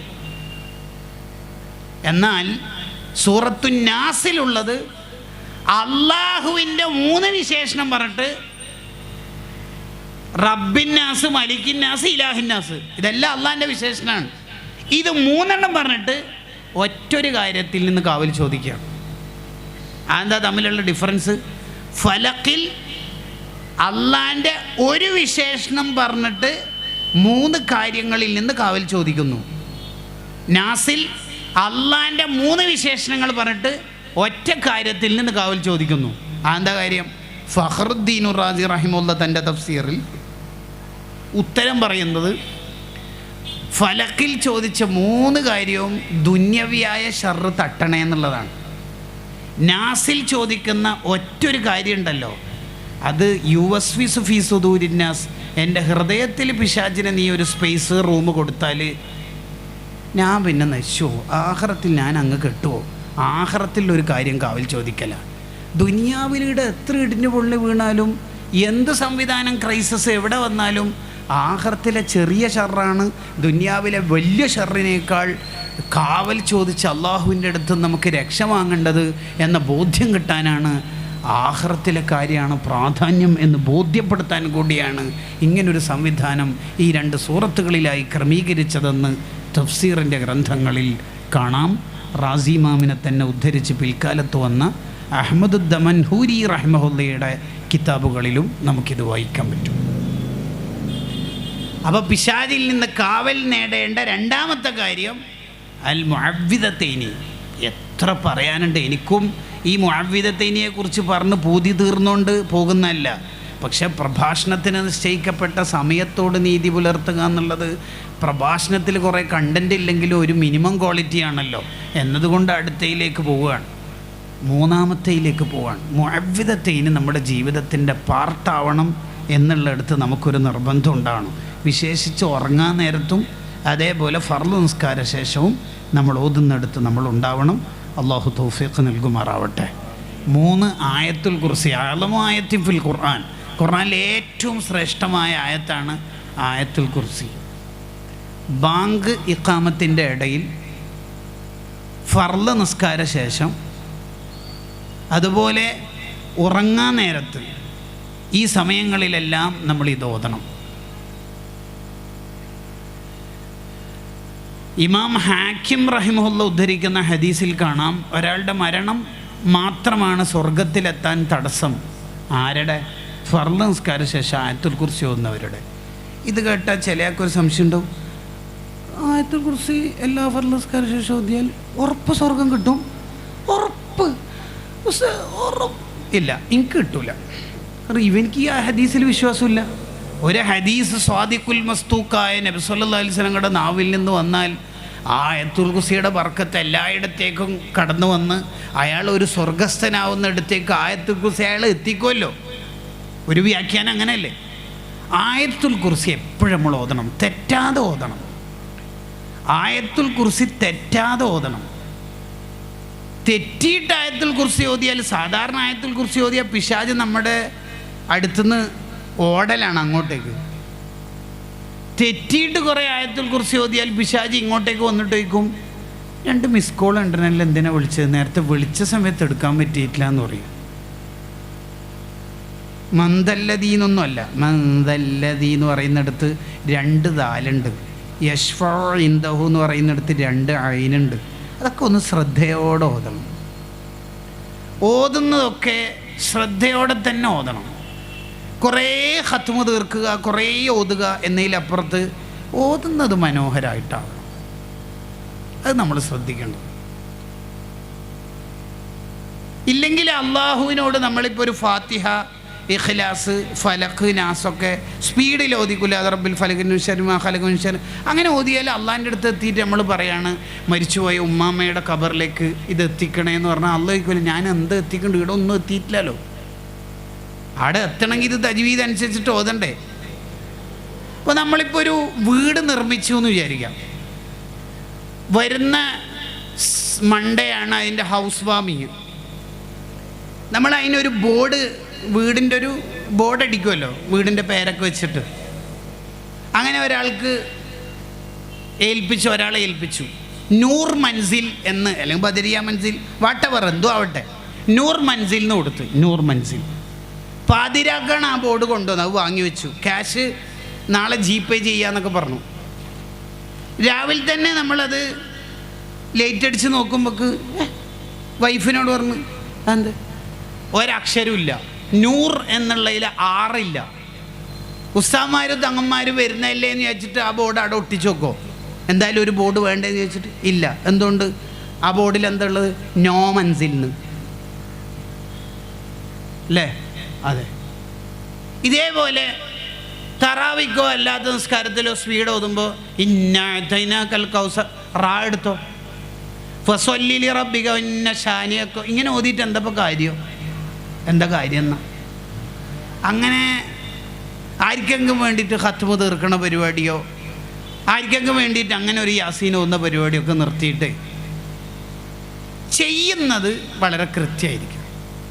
ഖലക്കൽ മൗത വൽ ഹയാത്ത ലിയബ്ലുവക്കും അയ്യക്കും. അക്സറും അമല അള്ളാഹ്ക്ക് വേണ്ട, അഹ്സനും അമല മതി അള്ളാഹ്. കുറച്ച് ചെയ്യുന്നത്, കുറേ അമല അള്ളാഹ്ക്ക് എന്തിനാ? അങ്ങനെയെങ്കിൽ എന്തിനാ 78-ാം വയസ്സിൽ ആ ചങ്ങായിൻ്റെ റൂഹ് പിടിക്കുന്ന ഇസ്രായേലിനെ അയച്ച അതേ റബ്ബ് 18-ാം വയസ്സിലും ചില ആളുടെ റൂഹ് പിടിക്കാൻ അയക്കുന്നുണ്ടല്ലോ. അള്ളാഹ്ക്ക് കുറേ അമല വേണ്ടെങ്കിൽ എല്ലാവരും 78 വരെ ജീവിപ്പിച്ചാൽ പോരെ. അതിൻ്റെ ആവശ്യമില്ല. ഉള്ള കാലം ചെയ്യുന്നത് നല്ല മനസ്സോടെ, ഇഖ്ലാസോടെ, ആ ഷർത്തും ഫർളൊക്കെ പാലിച്ചിട്ട് ചെയ്യാം. ആരെങ്കിലൊക്കെ ബോധിപ്പിക്കാൻ അങ്ങനെയൊന്നും നമ്മളൊന്നും ചെയ്യരുത്. ആയത്തുൽ കുർസി വൃത്തിയിലോതുക. നിസ്കാരശേഷം, ഉറങ്ങാൻ നേരത്ത്, ബാങ്ക് ഇഖാമത്തിൻ്റെ ഇടയിൽ ഇതൊക്കെ ഓതൽ സുന്നത്ത്. പ്രത്യേകം ഇമാമിങ്ങൾ പഠിപ്പിച്ച ഏരിയകളാണ്. അള്ളാഹു തൗഫീഖ് നൽകുമാറാവട്ടെ. വറാബിഉ, നാലാമത്തത് സൂറത്തുൽ ബഖറ. സൂറത്തുൽ ബഖറ പാരായണം ചെയ്യുന്ന വീട്ടുകാർക്ക് സിഹർ ബാധിക്കില്ല എന്നാണ്. അത് ഡെയിലി ഓതുക എന്ന് പറയുന്നത് ചിലപ്പം പോസിബിൾ ആവില്ല. ഒരു 7 ദിവസം കണ്ടെങ്കിലും ഓതി തീർക്കണം എന്നാണ് പറയണത്. സൂറത്തുൽ ബഖറ ഓതുന്ന വീട്ടിൽ വലിയ ബർക്കത്തായിരിക്കും. ഒരു മഹാന് സൂറത്തുൽ ബഖറ ഓതി കഴിഞ്ഞിട്ട് അള്ളാഹിനോട് പറയാ, എന്താ റബ്ബേ ഖുർആനിൽ ചെറിയ സൂറത്തൊക്കെ ഇറക്കിയത്, വലിയ സൂറത്തൊക്കെ ഇറക്കിക്കൂടെ? ആകെ ഉള്ളത് അൽബക്കറ ആലി ഇമ്രാനൊക്കെ. ഇതൊക്കെ 2-2.5 മണിക്കൂർ കൊണ്ട് ഓതിത്തീരാണ്. ഒരു ദിവസം ഫുള്ള് ഓതാൻ പറ്റുന്ന ഒരു സൂറത്ത് വേണമായിരുന്നു. അവരൊക്കെ ഖുർആനോടുള്ളൊരു ടേസ്റ്റാണ് പറയുന്നത്. ഷാഫി ഇമാം റമദാനിൽ 60 ഖത്ം ഓതി തീർക്കാറുണ്ട് എന്ന് കേട്ട അബൂബക്കർ ബിനുൽ ഹദ്ദാദ് റളിയല്ലാഹു അൻഹു എല്ലാ റമദാൻ തുടങ്ങുമ്പോഴും മനസ്സിൽ തീരുമാനിക്കും, ഈ കൊല്ലം ഇൻഷാ അല്ലാഹ് ഷാഫി ഇമാമിനെ പോലെ ഓതണമെന്ന്. എല്ലാ റമദാൻ കഴിഞ്ഞിട്ട് പറയും കഴിഞ്ഞിട്ടില്ല. സഖാവി ഇമാം പറയുന്നുണ്ട് ഈ ചരിത്രം. ഒരു റമദാൻ കഴിഞ്ഞിട്ട് അവർക്ക് ടെൻഷൻ തന്നെയാണ്, എന്നാലും അവർ പറയുന്നുണ്ട് അടുത്തെത്തീനെന്ന്, എന്നാലും ഒന്നിച്ചെത്തിയിട്ടില്ല. എത്ര തീർത്തത്? 59 ഖത്മ് തീർത്ത് 60 ഒന്ന് തീരാത്തോണ്ട് ടെൻഷനാ പറയുന്നത്. ഇവരെല്ലാം മുമ്പിലേക്ക് നമ്മളൊക്കെ എന്തുമായിട്ടാ പോവുക?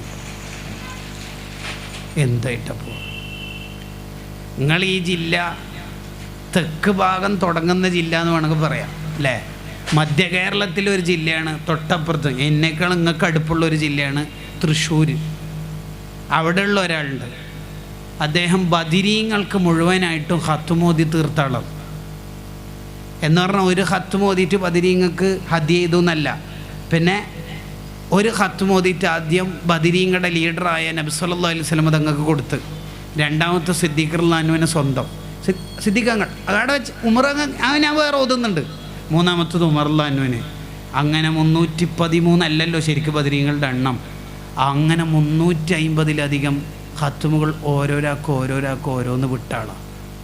ഈ മനുഷ്യൻ നാളെ ആഖിറത്തിലെത്തുമ്പോൾ എന്തായിരിക്കും ബദരീങ്ങൾ ആ മനുഷ്യന് ചെയ്യുക? നിങ്ങൾ ആലോചിച്ച് നോക്കി.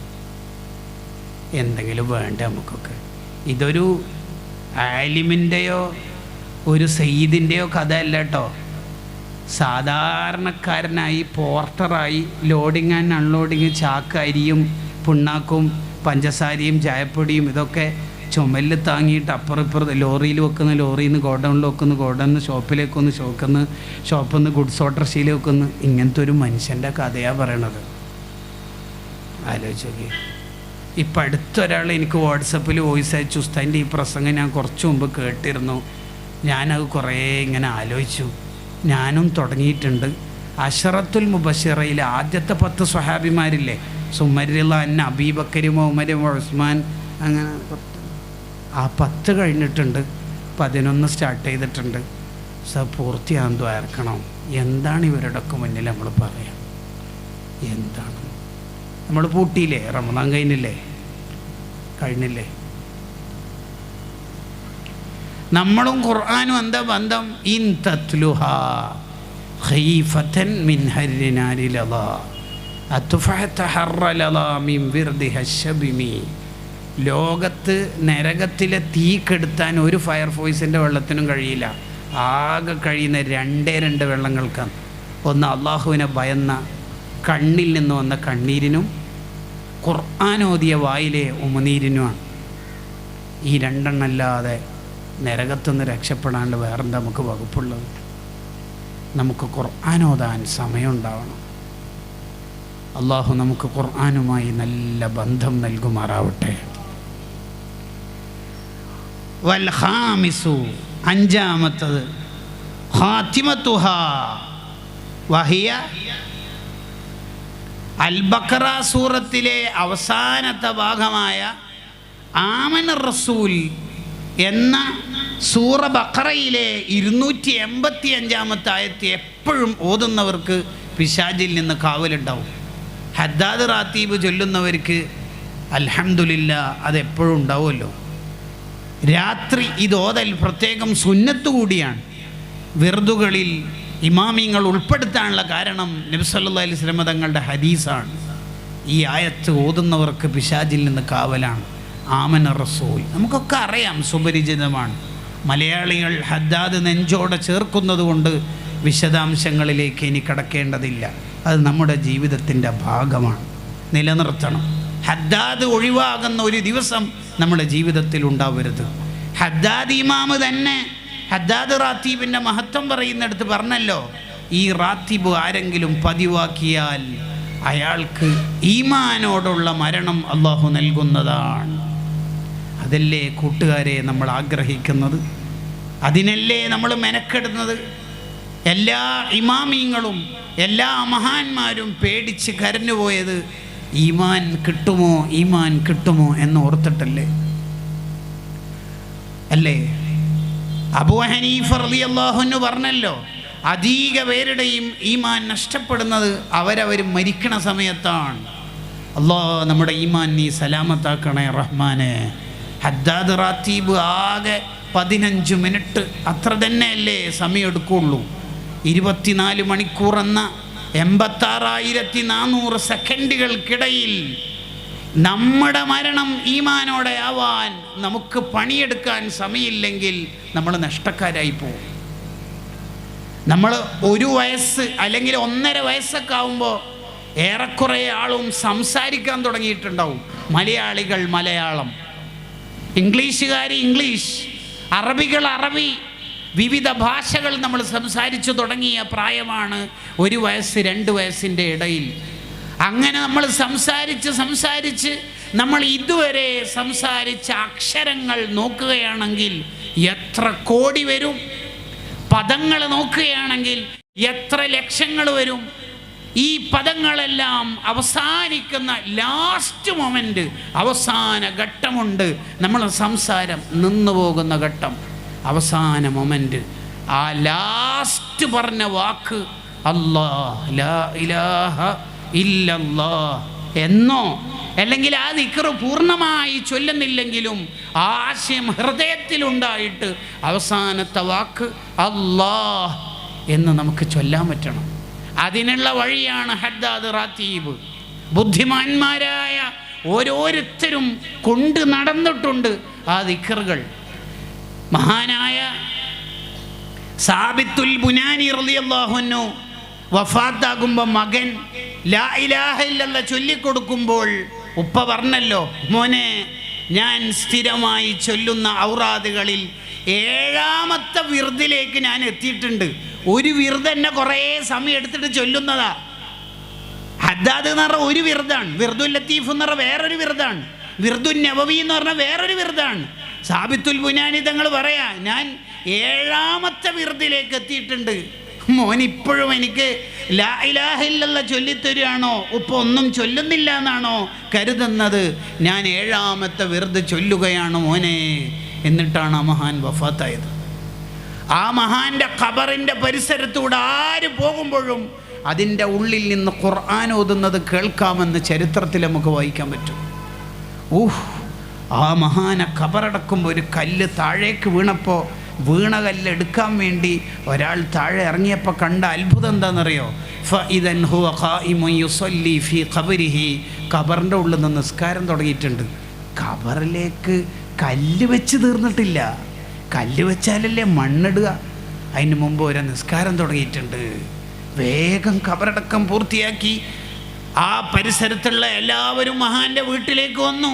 മകളോട് ചോദിച്ചു, ഉപ്പാൻ്റെ ലൈഫ് സ്റ്റൈൽ എങ്ങനെയായിരുന്നു മോളെ?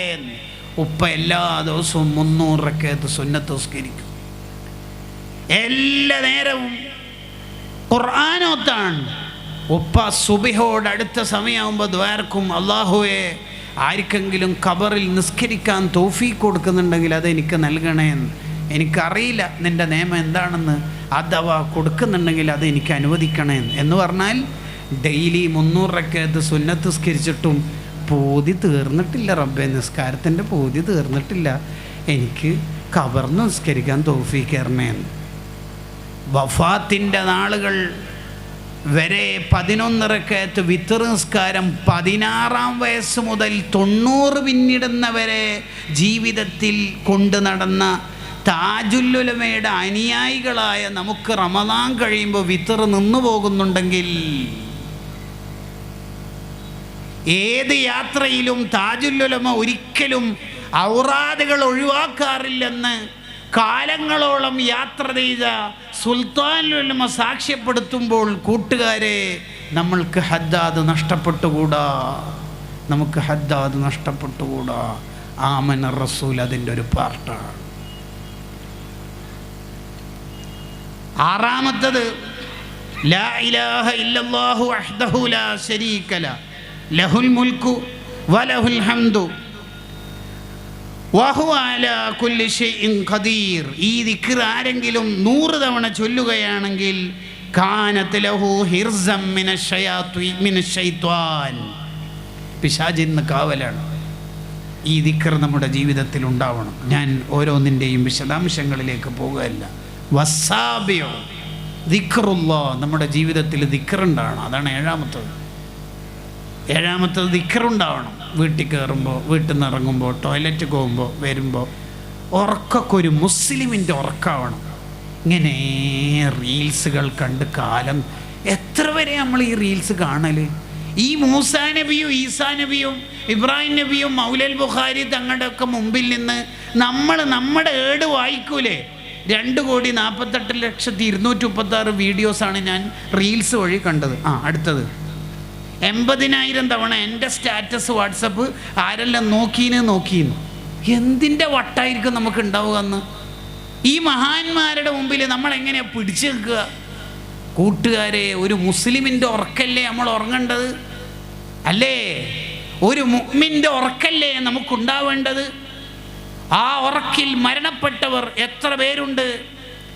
SSFൻ്റെ സെക്ടറിൻ്റെ പ്രസിഡൻ്റായ കാലത്ത് കൂടെ ഒന്നിച്ചുണ്ടായിരുന്ന ഒരു കൂട്ടുകാരനുണ്ട്, അസീം എന്നാണ് ആ കൂട്ടുകാരൻ്റെ പേര്. സംഘടനയിൽ സജീവ സാന്നിധ്യം, എല്ലാ പദ്ധതികളിലും നിറഞ്ഞു നിൽക്കും.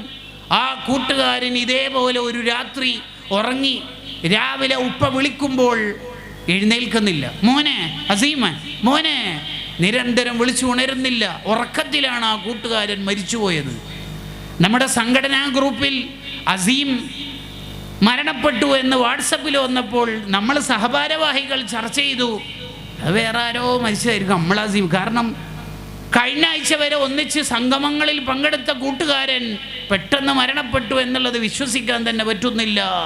ആ കുട്ടിയാണ് മരണപ്പെട്ടിരിക്കുന്നത്. അള്ളാഹു ഖബർ സ്വർഗ്ഗാക്കട്ടെ.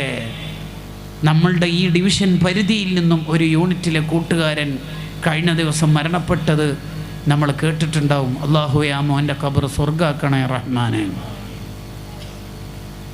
കൂട്ടുകാരെ, നമ്മൾ മുഅ്മിനീങ്ങളുടെ ഉറക്കം നിർവഹിക്കണം. ഏതൊരു മനുഷ്യൻ ഉറങ്ങുന്ന സമയത്തും വലതുഭാഗത്ത് മലക്ക് വന്നിട്ട് പറയും, ഇഖ്തിം ബി ഖൈരിൻ, എന്തെങ്കിലും നല്ലത് ചെയ്തിട്ട് ഉറങ്ങണേ മോനെ. വുളു എടുക്കാൻ ഓർമ്മിപ്പിക്കും, സുബ്ഹാനല്ലാഹ് ചൊല്ലാൻ ഓർമ്മിപ്പിക്കും, ആയത്തുൽ കുർസി ഓതണ്ടേ. ഇന്ന് വയല് കേട്ടതല്ലേ ഉള്ളൂ. മലക്കിങ്ങനെ മെസ്സേജ് വിടും. ഇപ്പുറത്ത് ഇബ്ലീസ് നിലയുറപ്പിച്ചിട്ടുണ്ടാവും. ഇബ്ലീസ് പറയും, ഹദീസിൻ്റെ ആശയം പറയണത് ഇഖ്തിം ബി ശർരിൻ, എന്തെങ്കിലും തെറ്റ് ചെയ്തിട്ട് ഉറങ്ങടാന്ന്. അങ്ങനെയാണ് നമ്മൾ 12 മണിക്ക് മുമ്പ് നെറ്റ് തീരണല്ലോ. 1.5 GB ഡെയിലി ഉള്ളതല്ലേ, കാര്യമായിട്ട് ഇന്നൊന്നും നോക്കിയിട്ടില്ലല്ലോ. 1 GB മേലെ ഇനിയും ബാക്കിയില്ലേ? ഇങ്ങനെ നമ്മുടെ ആയുസ്സിനെ തീർക്കുന്ന, നമ്മളെ തെറ്റുകുറ്റങ്ങളിലേക്ക് എത്തിക്കുന്ന ആശയങ്ങൾ ഇബ്ലീസ് തോന്നിപ്പിക്കും. അല്ലാഹ്, ബക്കറ്റ് വരുന്നുണ്ട്, നിങ്ങളൊക്കെ നല്ല സംഭാവന നൽകണം. സ്വതക്ക ചെയ്യുന്നത് നരകമോചനത്തിൻ്റെ വഴിയാണ്. ഇത്തഖുന്നാറ വലൗ ബിശിക്കി തംറ. അള്ളാഹു നമ്മളെല്ലാവരെയും നരകത്തുനിന്ന് രക്ഷപ്പെടുത്തുമാറാവട്ടെ. അപ്പം 7ാമത്തെ ദിക്റുല്ലാഹ് 8. ഞാൻ എൻ്റെ പ്രഭാഷണം ദീർഘിപ്പിക്കണില്ല. 8ാമത്തത് അൽ വുദു. നമുക്ക് വുദു ഉണ്ടാവണം. പിശാചിൽ നിന്ന് സംരക്ഷണമായ ഒരു ആത്മീയ മാർഗ്ഗമാണ് വുദു എന്ന് പറയുന്നത്. എടുക്കുന്ന വുദു സുന്നത്തുകളൊക്കെ പാലിച്ചെടുക്കണം. അൽ വുദു സിലാഹിൽ മുഅ്മിൻ, മുഅ്മിനിൻ്റെ ആയുധമാണ്. പിശാചിൽ നിന്ന് സംരക്ഷിക്കാനുള്ള ഒരു പ്രൊട്ടക്ഷനാണ് വുദു എന്ന് പറയുന്നത്. നിസ്കാരം ഇബാദത്തും വുദു അതിൻ്റെ മുമ്പ് ഒന്ന് കാലും കൈയും കഴുകലും ആയിട്ടാണ് പലരും കണക്കാക്കുന്നത്. അത് ശരിയല്ല. ഒരുപക്ഷെ നമ്മളെ നിസ്കാരം എന്തെങ്കിലും മിസ്റ്റേക്ക് കൊണ്ട് നമ്മളിൽ നിന്ന് കബൂലാക്കിയിട്ടില്ലെങ്കിൽ തന്നെയും ചെയ്ത വുദു ഉണ്ടെങ്കിലും രക്ഷപ്പെടാനുള്ള ശ്രമം നമുക്കുണ്ടാവണം. വുദുവിന് വലിയ മഹത്വമുണ്ട്. വുദു നമ്മുടെ ജീവിതത്തിൻ്റെ ഭാഗമാക്കണം. എപ്പോഴും വുദു ഉണ്ടാവണം. ഇബ്രാഹിമിന് അദ്ഹം റളിയല്ലാഹുവിൻ്റെ ശീലമാണ്, എപ്പോഴും വുദു ഉണ്ടാവും. അബൂ ഹുറൈറ റളിയല്ലാഹുവിന് എപ്പോൾ വുദു പറഞ്ഞാലും വുദു എടുക്കും. ബിലാൽ റളിയല്ലാഹു എപ്പോൾ വുദു പറഞ്ഞാലും വുദു എടുക്കും. എപ്പോൾ വുദു എടുത്താലും 2 റക്അത്ത് സുന്നത്ത് നിസ്കരിക്കും. വുദുവിന് വലിയ മഹത്വമാണ്. വത്താസിയോ ഒമ്പതാമത്തത്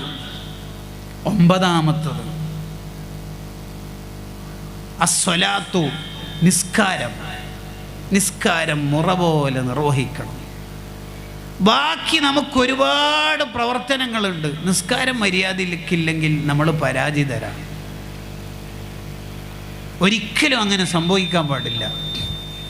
പലപ്പോഴും പലരുടെ ഓട്ടപ്പാച്ചലുകൾക്കിടയിൽ നിസ്കാരത്തിന് വലിയ പ്രാധാന്യം കൽപ്പിക്കാറില്ല.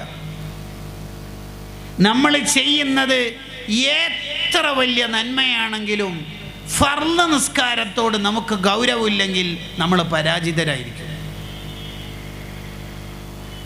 യാ അയ്യുഹല്ലദീന ആമനൂ ലാ തുൽഹികും അംവാലുകും വലാ ഔലാദുകും അൻ ദിക്രില്ലാഹ്. നിങ്ങളുടെ ബിസിനസ്സോ, നിങ്ങളെ മക്കളെ കളിപ്പിക്കലോ, നിങ്ങളുടെ കല്യാണങ്ങളോ, നിങ്ങളുടെ കൃഷിയോ, നിങ്ങളുടെ പരീക്ഷയോ ഒന്നും നിസ്കാരത്തിന് തടസ്സാവരുത്. അതേത് യൂണിവേഴ്സിറ്റി എക്സാം ആയാലും, മകളുടെ കല്യാണമായാലും, ബിസിനസ് ഏത് സ്റ്റാർട്ടപ്പ് ആയാലും നിസ്കാരം തൊട്ട് കളിക്കാൻ പാടില്ല.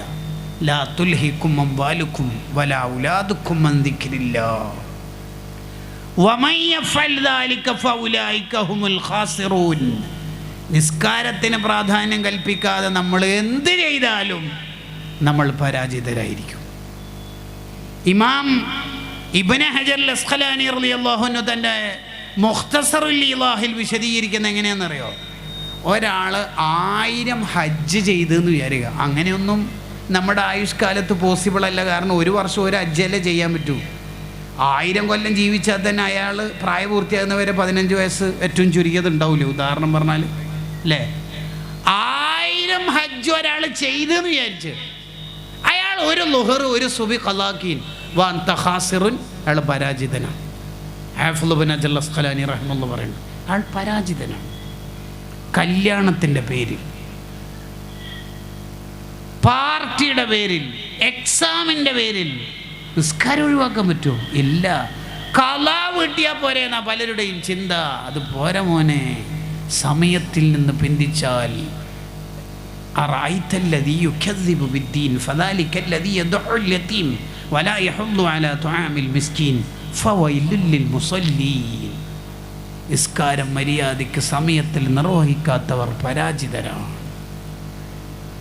പോരാ, 7 വയസ്സെത്തിയ കുട്ടി ആണായാലും പെണ്ണായാലും അവരെ നിസ്കാരത്തിന് വിളിച്ചുണർത്താതെ, നിസ്കാരം കൽപ്പിക്കാതെ അലസരായിരിക്കുന്ന മാതാപിതാക്കളും പരാജിതരാണ്. നിങ്ങൾ ആലോചിച്ച് നോക്കിയേ, 7 വയസ്സ് മുതൽ നമ്മളെ മക്കളെ എത്ര രക്ഷിതാക്കൾ നിസ്കാരത്തിൽ കറക്റ്റ് കണിശത പുലർത്തുന്നവരുണ്ടാവും. ഓൻ ഉറങ്ങിക്കോട്ടെ എന്ന്, ഓൻ വളരെ ലേറ്റായിട്ടാണ് ഉറങ്ങിയത്, ഉമ്മ തഹജ്ജുദും ഉപ്പ സുബിയൊക്കെ നിർവഹിച്ച് മതിയാവോ? ഇല്ല. ആ ഉപ്പ ഫാസിഖാണ്. ആ ഉപ്പ നിക്കാഹിന് സാക്ഷി നിന്നാൽ ആ നിക്കാഹ് ബാത്തിലാണെന്ന് സൈനുദ്ദീൻ മഖ്ദൂമങ്ങൾ എഴുതി വെക്കുന്നുണ്ട്. കാരണം മക്കളെ നിസ്കാരം കൊണ്ട് കൽപ്പിക്കണം എന്നുള്ളത് നിർബന്ധമായ കൽപ്പനയാണ്. ആ നിർബന്ധമായ കൽപ്പന ഒഴിവാക്കുന്ന, സ്ഥിരമായി അങ്ങനെ ഒരു ഹറാമ് ചെയ്യുന്ന ഉപ്പ ഫാസിക്കായി പോകും. ആ ഉപ്പ ഫാസിക്കായതുകൊണ്ട് തന്നെ ആ ഉപ്പ നിക്കാഹിന് സാക്ഷി നിന്നാൽ ആ നിക്കാഹ് സ്വഹീഹാവില്ല. മുഖ്തസറു ശറഹി ശുഅബുൽ ഈമാൻ എന്ന ഗ്രന്ഥത്തിൽ വലിയ മഖ്ദൂമുതങ്ങൾ എഴുതി വെക്കുന്നത് കാണാം. മുറുസ്സബിയ ബിസ്വലാത്തി ഇദാ ബലഅ 7 സിനീൻ വസ്സബിയു യശ്മിലു الذكر والأنثى. ആണായാലും പെണ്ണായാലും കുട്ടികളെ നിസ്കാരത്തിന് കൽപ്പിക്കണം. റഈസുൽ ഉലമ സുലൈമാൻ ഉസ്താദാണ് നമ്മുടെ അഭിവന്യരായ പ്രസിഡന്റ്. സുലൈമാൻ ഉസ്താദിനെ പതിവിന് വിപരീതമായി വീടിൻ്റെ അടുത്ത് കാറ് കണ്ടപ്പോൾ പരിസരത്ത് ചോദിച്ചു, ഇന്നെന്ത് ഉസ്താദ് പതിവിന് വിപരീതമായി? എൻ്റെ പേരക്കുട്ടിക്ക് ഇന്ന് 7 വയസ്സ് പൂർത്തിയാവുകയാണ്, നിസ്കാരം കൊണ്ട് കൽപ്പിക്കാൻ വേണ്ടി വന്നതാണ്. യാ റബ്ബ് യാ റബ്ബ് യാ റബ്ബ്. ഈ സൂക്ഷ്മത പുലർത്തുന്നവരാണ് നമ്മുടെ ഉലമാ. ഉലമാഇൻ്റെ പിന്നിൽ നിൽക്കുക എന്നുള്ളതാണ് സാധാരണക്കാരായ നമ്മുടെ വിജയത്തിൻ്റെ വഴി. സമസ്ത സെഞ്ചുറിയുടെ ഭാഗമായിട്ടുള്ള 100 കൂട്ടം പദ്ധതികളാണ് സംഘടന ആവിഷ്കരിച്ചുകൊണ്ടിരിക്കുന്നത്. ബിദ്അത്തുകാരുടെ ഒരു ഷർറിലും പെടാതെ വകുല്ലു ഖൈരിൻ ഫിത്തിബാഇ മൻ സലഫ് വകുല്ലു ശർരിൻ ഫിബ്തിദാഇ മൻ ഖലഫ്.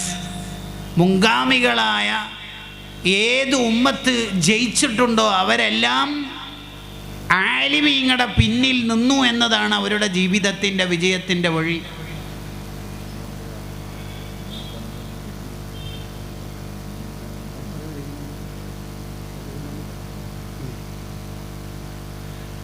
ആലിമീങ്ങളുടെ പിന്നാലെ നമ്മൾ ജീവിതത്തിൽ ഫോളോ ചെയ്ത് ജീവിക്കുമ്പോഴാണ് നമ്മൾ വിജയിക്കുന്നത്. ആലിമീങ്ങളുടെ അടുത്തുനിന്ന് കടിഞ്ഞാൺ എങ്ങനെയെങ്കിലും നഷ്ടപ്പെടുത്താനാണ് ബിദഅത്തുകാർ ഏത് കാലത്തും ശ്രമിച്ചിട്ടുണ്ടാവുക. അത് നമുക്ക് തിരിച്ചറിയാൻ പറ്റണം. ആ തിരിച്ചറിവാണ് നമ്മളുടെ ജീവിതത്തിൻ്റെ മാനദണ്ഡം. അള്ളാഹു നമ്മുടെ ഉസ്താദുമാർക്കെല്ലാം ദീർഘായുസ് ആഫിയത്ത് നൽകുമാറാവട്ടെ. പത്താമത്തത് തർക്കുൽ ഫുളൂലി മിനൽ കലാം വത്ആം. അനാവശ്യമായ സംസാരങ്ങൾ ഒഴിവാക്കുക. അനാവശ്യമായിട്ട് സംസാരിക്കുമ്പോൾ പിശാച് പതിയെ ഹറാമായ സംസാരത്തിലേക്ക് എത്തും. ആവശ്യമില്ലാത്തൊന്നും മിണ്ടണ്ട. ഗസാലി ഇമാം റളിയല്ലാഹു അൻഹുവിൻ്റെ കൂടെ 3 മാസക്കാലം കുതിരപ്പുറത്ത് യാത്ര ചെയ്ത ഒരാൾ പറയുന്നുണ്ട്, 3 മാസക്കാലം അവരുടെ കൂടെ യാത്ര ചെയ്തിട്ട് ആകെ എന്നോട് അവർ മിണ്ടിയത്, മോൻ്റെ നാടയുടെ ഡമസ്കസ്, നല്ല നാട്, ഇതല്ലാണ്ട് ഒരു വാക്ക് വേണ്ടിയിട്ടില്ല. ഫ്ലൈറ്റിലാണെങ്കിൽ സീറ്റ് മുന്നിൽ നമ്മൾ വെഹിക്കിൽ, അല്ലെങ്കിൽ മൂപ്പര് വിൻഡോ സൈഡ്, നമ്മളിപ്പുറത്തെ സൈഡ് എന്നൊക്കെ പറയാം. കാറിലാണെങ്കിൽ മുമ്പിൽ വെഹിക്കിൾ. ഇത് കുതിരപ്പുറത്ത് എന്ന് പറഞ്ഞാൽ മുലാസക്കൻ ഒട്ടിച്ചേർന്നിട്ടാണ് യാത്ര ചെയ്യേണ്ടി വരിക. 3 മാസം യാത്ര ചെയ്തിട്ട് എന്നോട് ആകെ മിണ്ടിയത് അതായത്. അപ്പോൾ നമ്മളൊന്നും അനാവശ്യം മിണ്ടരുത്. ആരുടെയും സമയം നഷ്ടപ്പെടുത്തരുത്. അതുപോലെ വയറ് നമുക്ക് നിറക്കാനല്ലല്ലോ, വിശപ്പ് മാറാനല്ലേ. വിശപ്പ് മാറിയാൽ മതിയാക്കുക. പിന്നെ ഐസ്ക്രീം ഉണ്ടോ, പുഡിങ് ഉണ്ടോ, കസ്റ്റഡ് ഉസ്താദ് തരികയാണെങ്കിൽ പിന്നെ മടക്കാൻ പറ്റൂലല്ലോ, ബർക്കത്തല്ലേ. ഇങ്ങനെ ഓരോ ന്യായങ്ങൾ പറഞ്ഞിട്ട് ഉള്ള ഫുഡ് മൊത്തം അടിക്കണ പരിപാടിയൊക്കെ നിർത്തിയിട്ടേ എല്ലാം തിന്നിട്ട് പിന്നെയും ബത്തൊക്കെ കൊണ്ടുപോകുമ്പോൾ ഒന്ന് വായില ആ ഒരു പരിപാടിയൊക്കെ നിർത്തിയിട്ട് എനിക്ക് മതി. ആ ഒരു ശീലമാണ്. ആവശ്യമില്ലാത്ത നോട്ടം ഒഴിവാക്കുക. ഒരു വീട്ടിൽ പോയിട്ട് നല്ല ഇൻറ്റീരിയർ അല്ലേ, ബാത്റൂം നല്ല വിശാലത ഉണ്ട്. ബാത്റൂം എന്തിനാ വിശാലത? നീ എന്തിനാ അഭിപ്രായം പറയാൻ നിൽക്കുന്നത്? ഇങ്ങനെ സ്റ്റാറ്റസും ഇങ്ങനെ റീൽസും ഒക്കെ കാലിങ്ങനെ തീർക്കുക. ഹറാമല്ലല്ലോ എന്നല്ല ചിന്തിക്കേണ്ടത്, ഹറാമിലേക്ക് എത്തുകയാണ് ഈ പരിപാടി. ഇതൊക്കെ ഹലാൽ എന്ന് പറയുന്നത് അതിർത്തിയാണ്. അതിർത്തിയിൽ പട്ടാളക്കാർ നിൽക്കാൻ പാടില്ല എന്ന രാജ്യത്തിൻ്റെ നിയമം. ഇസ്ലാമിക രാജ്യത്തിൻ്റെ നിയമം നോക്കിയൊക്കെ, അതിർത്തിയിൽ നിന്ന് എത്രയോ കിലോമീറ്റർ ദൂരെയാണ് പട്ടാളക്കാർ നിൽക്കേണ്ടത്. അപ്പോൾ അതിർത്തിയിൽ ഹലാൽ കുറേ ചെയ്താൽ പതിയെ ഹറാമിലേക്ക് പോകും. അതുകൊണ്ടാണ് സൂഫിയാക്കൾ ഹലാൽ ചെയ്യൂലല്ലോ. ഹലാൽ ചെയ്യൂല അവർക്ക് ഇബാദത്ത് സുന്നത്തും ഫർദും മാത്രം. ഹറാമും കറാത്തും മാത്രം ചെയ്യൂല എന്നല്ല, ഹലാൽ തന്നെ അവർ ചെയ്യൂല. അവരാണ് സൂഫിയാക്കൾ. ഈ 10 കാര്യങ്ങൾ നമ്മുടെ ജീവിതത്തിൻ്റെ ശീലാക്കണം. എന്നിട്ട് പിശാചിൽ നിന്നൊരു കാവൽ ഉള്ള ലൈഫ് നമ്മുടെ ജീവിതത്തിൽ ക്രമീകരിക്കണം. അല്ലാഹുവേ, ഈ വയല് പറഞ്ഞ ആളുടെ പ്രശ്നമൊക്കെ നോക്കുമ്പോൾ വയല് സ്വീകരിക്കാതിരിക്കാൻ കുറേ സാധ്യതകളുണ്ട്. എന്നാലും ഇവിടെ ഒരുപാട് പ്രായമുള്ള മനുഷ്യന്മാരുണ്ട്, ചെറിയ മക്കളുണ്ട്, ആലിമീങ്ങളുണ്ട്, സാദാത്തുക്കളുണ്ട്. അതിലപ്പുറത്ത് മൗലൽ ബുഖാരി തങ്ങളെന്ന ഒരു കാലത്തെ അതിജയിച്ച സൂഫി വര്യൻ്റെ അനുസ്മരണത്തിലാണ് നമ്മൾ പങ്കെടുത്തിരിക്കുന്നത്.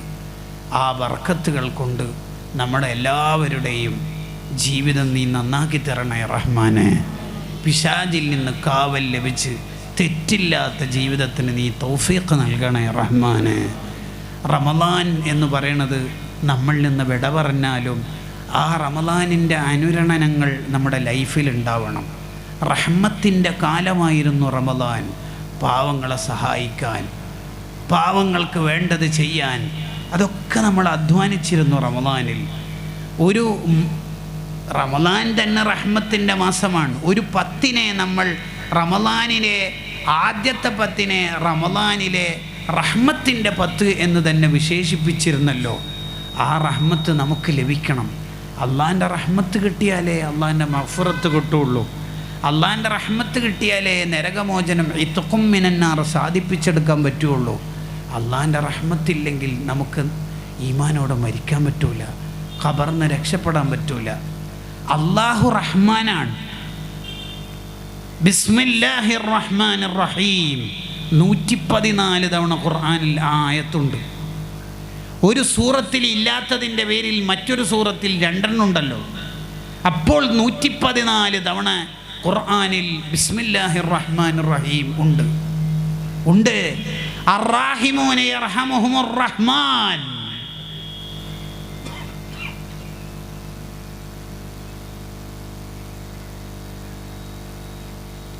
റഹ്മാനായ റബ്ബിൻ്റെ കരുണ കിട്ടണമെങ്കിൽ എന്തു വേണം? ഇർഹമു മൻ ഫിൽ അർളി യർഹമുക്കും മൻ ഫിസ് സമാ.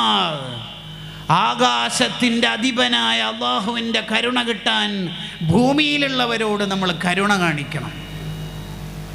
റഹ്മാൻ എന്ന് പറഞ്ഞാൽ വൈജാത്യങ്ങളില്ലാതെ കരുണ നൽകുന്നവൻ എന്നാണ് അർത്ഥം. അങ്ങനെ ഒരു കരുണയുടെ ജീവിതമായിരുന്നു മഹാനായ മുഹമ്മദുർ റസൂലുള്ളാഹ് സ്വല്ലല്ലാഹു അലൈഹി വസല്ലം. തഖല്ലഖൂ ബി അഖ്ലാഖിർ റഹ്മാൻ. നിങ്ങൾ റഹ്മാനായ അല്ലാഹുവിൻ്റെ സ്വഭാവം ജീവിതത്തിൽ കൊണ്ട് നടക്കൂ, എങ്കിൽ യർഹമുക്കും മൻ ഫിസ് സമാ. ആകാശത്തിൻ്റെ അധിപൻ്റെ കരുണ നിങ്ങൾക്ക് കിട്ടും. എന്താണ് റഹ്മാൻ എന്ന പദം സൂചിപ്പിക്കുന്നത്? വൈജാത്യങ്ങളില്ലാതെ, വേലികളില്ലാതെ, വ്യത്യസ്തതകളൊന്നും കാണിക്കാതെ നിങ്ങൾ കരുണ കാണിക്കണം. അതാണ് നബി സല്ലല്ലാഹു അലൈഹി വസല്ലം തങ്ങൾ ജുലൈബീബ് റളിയല്ലാഹു അൻഹുവിനെ വിളിച്ചിട്ട് ചോദിച്ചല്ലോ, അലാ തതസവ്വജി യാ ജുലൈബീബ്. ജുലൈബീബ് കല്യാണം കഴിക്കുന്നില്ല മോനെ. പാവപ്പെട്ടവരെ കല്യാണം കഴിപ്പിച്ചു കൊടുത്തു. ഒരു വ്യത്യാസവുമില്ലാതെ 850 പാവങ്ങളുടെ കല്യാണം കഴിപ്പിച്ചു കൊടുക്കുകയാണ് ബഹുവന്യരായ ദേവർഷോല ഉസ്താദ്. ഏപ്രിൽ 5 നമ്മളെ നാട് അതിന് സാക്ഷിയാവുകയാണ്. മതത്തിൻ്റെ വൈജാത്യങ്ങളില്ല. റഹ്മാനായ റബ്ബിൻ്റെ ഗുണങ്ങൾ നമ്മുടെ ജീവിതത്തിൽ മേളിക്കുമ്പോഴാണ് യർഹമുക്കും മൻ ഫിസ് സമാ, ആകാശത്തിൻ്റെ അധിപനായ റബ്ബിൻ്റെ കരുണ നമുക്ക് ലഭിക്കുന്നത്. പ്രിയപ്പെട്ടവരെ, SSFൻ്റെ ഓരോ കൂട്ടുകാരോടും ഓർമ്മപ്പെടുത്താനുള്ളത്, പ്രിയപ്പെട്ട SSFുകാരെ, നമുക്ക് കഴിയുന്ന നാണയത്തൊട്ടുകൾ ഉസ്താദിൻ്റെ ആ മഹാസംരംഭത്തിന് നമുക്ക് കൊടുക്കാനാവണം. പ്രിയപ്പെട്ട SYSൻ്റെ കൂട്ടുകാരെ, നമ്മൾ ഒരുമിച്ച് കൂട്ടിയ സ്വത്തിന് ഇപ്പോഴല്ലെങ്കിൽ പിന്നെ എപ്പോഴായി സ്വതക്ക ചെയ്യുക? ഇമാം ഷഹറാനി റഹിമഹുല്ലാഹ് അവിടുത്തെ അൽ അൻവാർ ഫി ആദാബി സുഹ്ബത്തിൽ അഖ്യാർ എന്ന ഗ്രന്ഥത്തിൽ എഴുതി വെക്കുന്നുണ്ട്, ലോകത്തൊരു മനുഷ്യൻ ചെയ്യുന്ന സ്വതക്കകളിൽ ഏറ്റവും വലിയ സ്വതക്ക വിവാഹത്തിന് ചെയ്യുന്ന സ്വതക്കയാ. കാരണം വിവാഹത്തിലൂടെയാണ് ദമ്പതിമാർ ഒന്നിക്കുന്നത്, ആ ദാമ്പത്യത്തിലൂടെയാണ് കുട്ടികൾ ഉണ്ടാവുന്നത്, ആ കുട്ടിയാണ് ലോകത്തെ അതിജയിക്കുന്ന ആലിമാവുന്നത്, സ്വാലിഹാവുന്നത്. ഈ ലോകത്തിൻ്റെ മുഴുവനും ഏതെല്ലാം മേഖലകളിൽ തിളങ്ങി നിൽക്കുന്നവരുണ്ടോ അവരെല്ലാം ഈ ലോകത്തേക്ക് പിറവിയെടുക്കണമെങ്കിൽ 2 ദമ്പതിമാർ യോജിച്ച് ജീവിക്കണം. അപ്പോൾ ഒരു മനുഷ്യൻ ചെയ്യുന്ന സ്വതക്കയിൽ ഏറ്റവും വലിയ മഹത്വം വിവാഹത്തിന് നൽകുന്ന സ്വതക്കയാണ്. പ്രവാസികളായ കൂട്ടുകാരെ, നമ്മൾ ഈ സംരംഭത്തിനല്ലാതെ പിന്നെ ഏതിനാ നമ്മൾ കൊടുക്കുക? സമസ്ത സെഞ്ചുറിയുടെ ഭാഗമായി, നമ്മുടെ പ്രസ്ഥാനത്തിൻ്റെ അഭിമാനമായി ഏപ്രിൽ 5 നടക്കുന്ന ഐതിഹാസികമായ ആ പരിപാടിക്ക് ഉമ്മമാരെ, SSFുകാരെ, SYSുകാരെ, പ്രവാസ ലോകത്തുള്ള കൂട്ടുകാരെ, നമ്മളെല്ലാം കഴിയുന്നത് നൽകണം. ആ ഖൈർ അവിടെ എന്തായാലും ബി തൗഫീഖില്ലാഹി നമ്മുടെ ഉസ്താദുമാരുടെ ആശീർവാദത്തോടു കൂടി നടക്കും. പക്ഷേ ആ ഖൈർ നടക്കുമ്പോൾ എനിക്കെന്ത് ചെയ്യാൻ പറ്റി എന്ന് ആലോചിക്കണം. വീഡിയോ സ്റ്റാറ്റസ് ആക്കൽ ഒരു ഖൈറു തന്നെ. അതിലപ്പുറത്ത് എന്നെക്കൊണ്ട് കഴിയുന്നതിൻ്റെ പരമാവധി ചെയ്യാൻ പറ്റണം. അള്ളാഹു നമുക്ക് തൗഫീഖ് നൽകുമാറാവട്ടെ. അള്ളാഹുവേ, ആ സംരംഭം നീ വിജയിപ്പിക്കണേ റഹ്മാന്. ഞാൻ എൻ്റെ വഅദ് അവസാനിപ്പിക്കുകയാണ്. ഇവിടെ ഓരോ വർഷവും നമ്മൾ നടത്തുന്ന പരിപാടി, നേരത്തെ ഉസ്താദ് സൂചിപ്പിച്ച പോലെ വളരെ സൂക്ഷ്മമായ ഒരു വർത്താനാണ് ഉസ്താദ് നേരത്തെ പറഞ്ഞത്. എന്തെങ്കിലും ഒരു സംഖ്യ മിച്ചം വന്നാൽ പാവങ്ങൾക്ക് വേണ്ടി ചെയ്യുന്ന SOSൻ്റെ പ്രസ്ഥാനത്തിൻ്റെ നേതൃത്വത്തിൽ ചെയ്യുന്ന സാന്ത്വന പ്രവർത്തനത്തിനാണ് അത് നമ്മൾ ചെലവഴിക്കുന്നത്. അൽഹംദുലില്ലാഹ്.